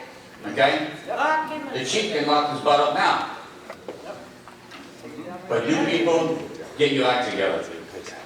Save yourself. And if you can't do the job, do yourself a favor, don't run over us. You know what? Yeah, I say half of you will be elected again. I got a feeling you won't be elected again.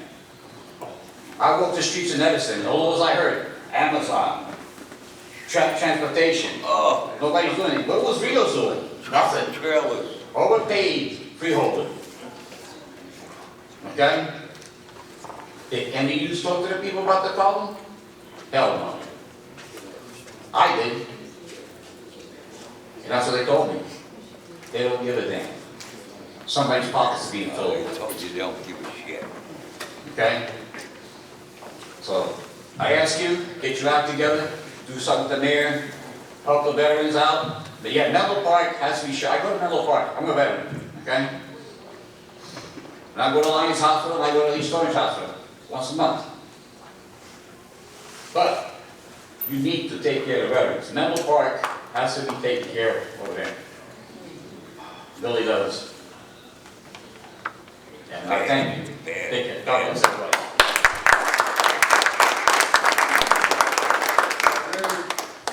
Terry Beck, Hillsborough, New Jersey. I just want to let all of you know I'm part of the national chapter. I have 97 chapters of vets in the country. I reported this whole situation to Government Affairs, so they are taking it upon their own lawyers. I called my sheriff twice based about unlawful orders, same situation in Bedminster. Cops are nervous. They're like, oh, are you going to report us? Well, yeah, you're doing the wrong thing. Everybody's equal by the Bible. You got it, bro. Everybody's equal by the Bible. My rights, I have them here.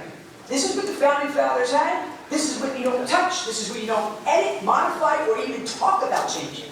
Once you do, you're walking into a major fire in the United States of America, Republic. So just remember one thing.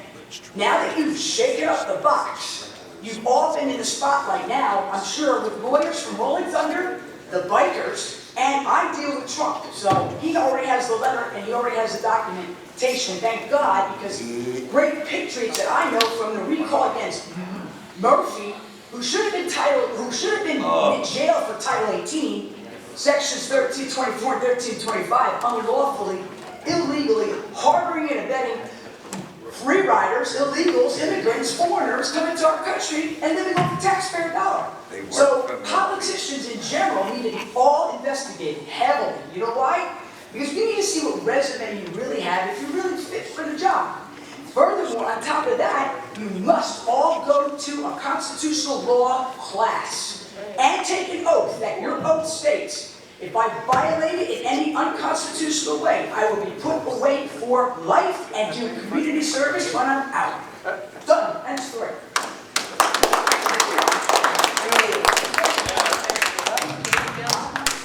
Real quick, to address the council. My name is Jim Nealmeyer, and I'm from Monmouth County.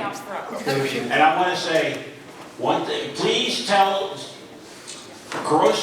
Joseph Caruso of the Expo Center and Convention Center, he tells us disabled people, may the bird of paradise fly up your nose. He still doesn't make his washrooms handicap accessible. I mean, come on. We pay the bucks in that place. Does he want our money? I mean, come on. George Herbert Walker Bush signed the act of the Americans with Disabled Act and Americans with Disabilities for for us. That means us the disabled veterans that fought for our country and lost a limb because, do not disrespect our flag, because our flag represents America. And, please do not, okay? So, thanks for letting me dump it out, and I hope you can tell Joseph Caruso to apply by the Americans with Disabilities Act that mentions washrooms handicap accessible, get the Edison Police Department down there to issue tickets for people that park there without handicap plates or placards down there. As I said, the Edison Police Department can make their ticket quota in 1 month at a show down there. That's all they got, I'm sorry, I apologize to the police department, but I'm telling you, that's what they should, enforce the parking law and write parking tickets down there. Every show, look for handicap placards and plates. If they don't have it, get a ticket. And if they still don't move it, get a tow truck down there and tow the cars out of there that don't belong there. So, thanks. And I thank the people of Edison for allowing me to speak. Okay? And the veterans, God bless you and thank you for your service.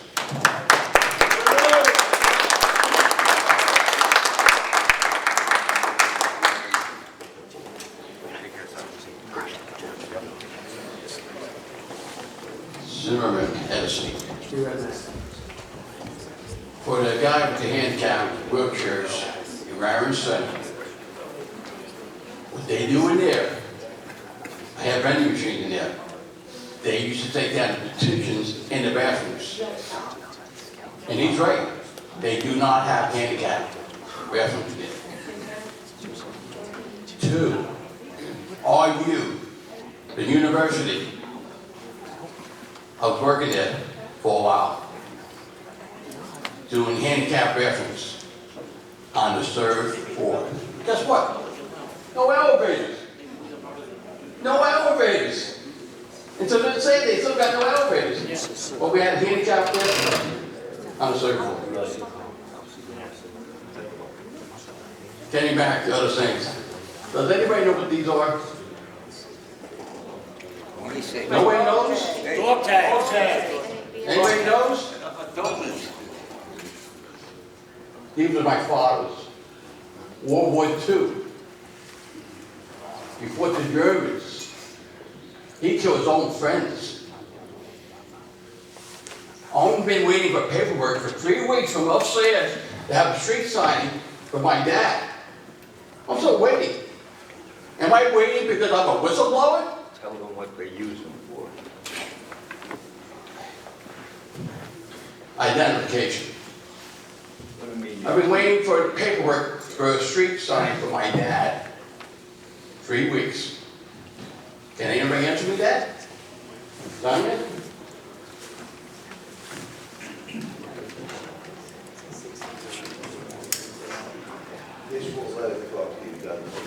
We're going to answer everything at the end. And other things, I'm not going to let up with other things I won't mention tonight because I don't want to repeat it again. But everybody that's new here tonight, I just want to let you know, I retired from this town almost 6 months ago. I was targeted, I was bullied, I was hassled, and railroaded.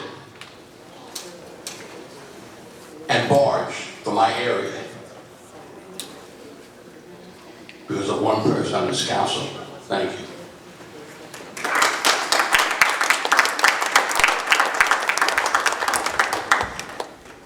All right, anyone else still want to speak? Motion to call the report. May I have a second? Second. All right, all in favor? All right, Anybody would like to answer any other questions? Yes, Council President? Council Vice President? I don't know if Marina, I saw her come back in. I don't know if she's still here. You are, okay, thank you, Marina. I wanted to, first of all, thank you for your impassioned testimony. And I'm incensed about this situation that took place outside at the beginning of the meeting. I don't understand what this new traffic pattern is all about, but it seems to be a pretty failed science experiment.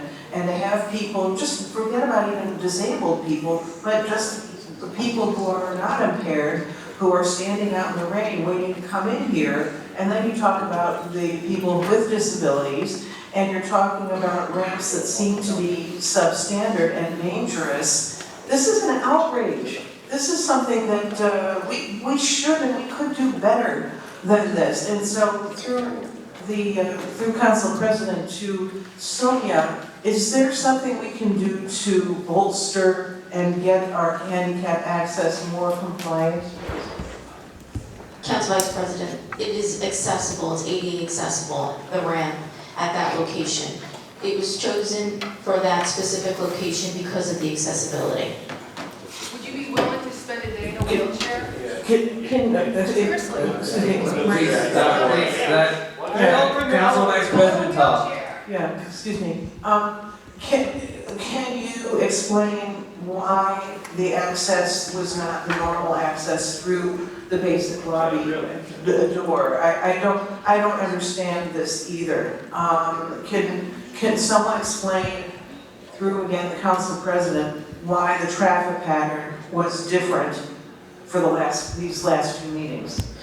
Due to several hundreds, if not hundreds rather, security threats.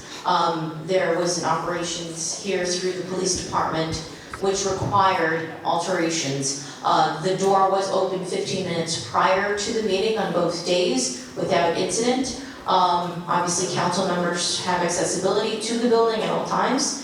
But the open meeting was advertised for 7 p.m. 15 minutes prior, people were allowed to come in.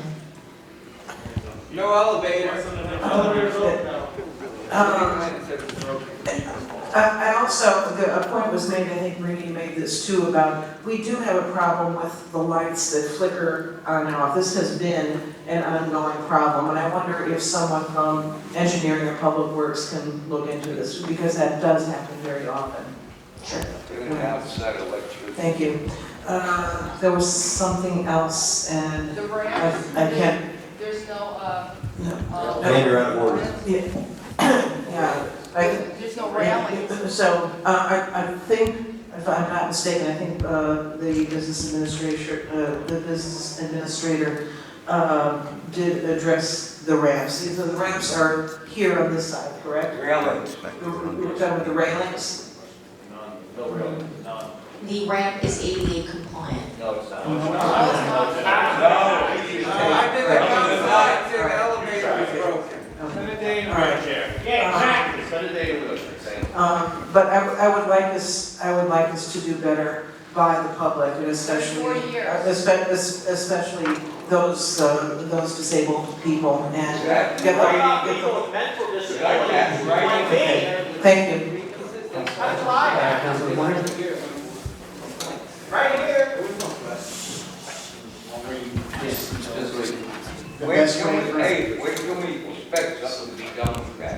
Yeah. Can I please speak? Yes. Give me a time limit. Why did the cops fly and say the elevator? You just have Councilman, listen to Councilman Pointer. We all listen, we listen to people. It's only fair that we listen to Councilman Pointer. Work or no? Excuse me, please. The best way that we can assist, and I appreciate the explanations as to what can be improved. For myself, from a communication standpoint, if you could email me those specific items, then I can follow up with the administration to try to advance the ADA compliance, or forget the compliance aspect, just what's right, right? Just to make it that it is better, okay? So my request, humbly, is to please email me. I'll make a list of items, and I'll follow up with the administration I think people up here know that I do try to do my due diligence in that, and that is at least what I can offer to you at this moment. Thank you, Council President. Thank you, Councilman Quinn. Anybody else that would like to answer any question? Councilman Frederick? Question to the business administrator. Are you saying that that ramp out there is ADA compliant to today's standards? As I stated to Council Vice President, it is, and that's why the area was chosen amongst the security personnel. What about the elevator? Right, can I, What about the elevator? You have somebody here that works in code that could meet me tomorrow, we can take the measurements. Our ADA compliance officers are Director of Engineering. Oh, they are. Can they meet me tomorrow so we can take the measurements, because I'd like to verify it? Just contact me and we can work something out. All right, that's number one. The cameras. They say that we couldn't do these cameras. I thought these cameras moved. Who's for rail? The video cameras that we have, right? They used to move.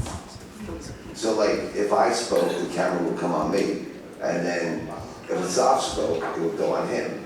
So they used to be able to do, like you had two cameras, but they would be able to get all the council people, right? So this takes programming, and thus why the resolution was done tonight. And at the next meeting, the entire programming and technology of the way the video is shot, would be changed. So it takes time. There's a technical aspect to it. Program the cameras. Yes, sir. That's because you have an IA, or is it AI? They have a controller. IA, but we file in the office. I get live. Let's see, somebody mentioned about, did anybody go to Amazon? Yeah, Amazon used to get regularly ticketed when we had another mayor. With this mayor, they don't get ticketed, but they do get donations. I don't know what it's really called. Represent the Edison public, yes, absolutely. Elected officials are supposed to represent the public.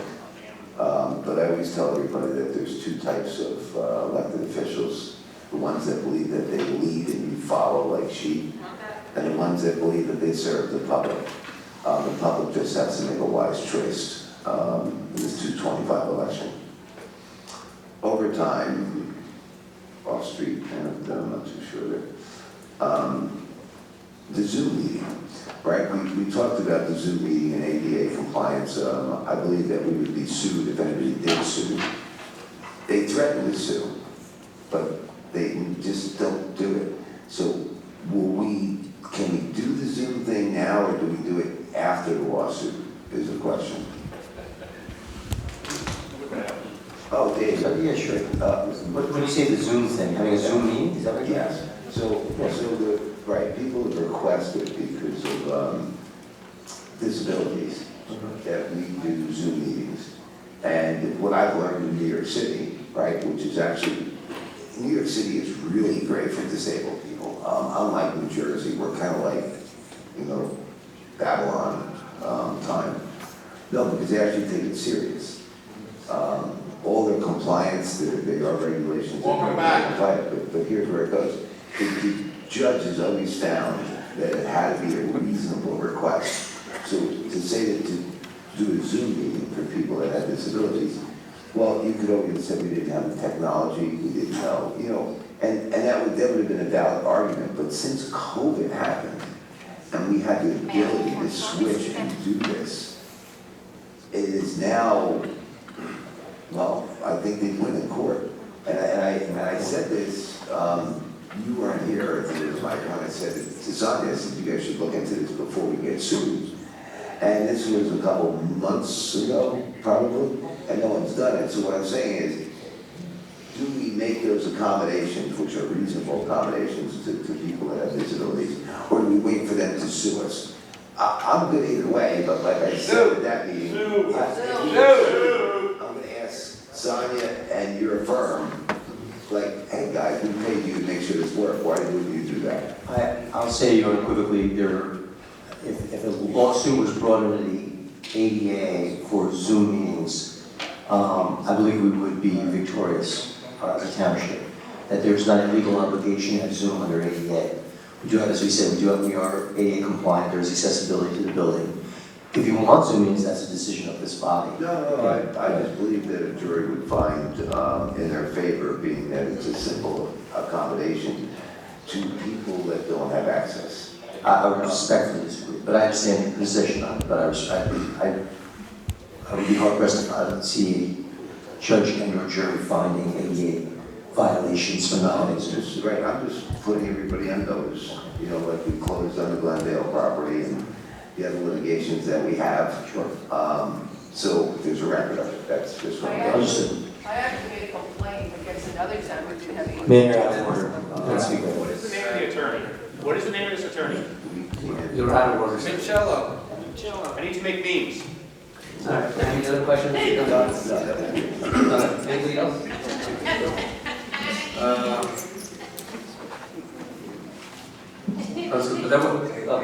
Just I want to make a remark. Again, thank you very much for coming here. We heard you. Some actions were taken. Just to be clear, we all care about the residents, about the veterans. This body does work 95%. 95%. And I would say that I'm very proud that we are the finest police department in the state of New Jersey. So I would not even doubt that any police officer are acting in a wrong way. Again, they are doing their job. They are instructed in a different way. It's a whole different story. But we do have a finest police department. I'm very proud of them. Thank you. Second that. That's your opinion.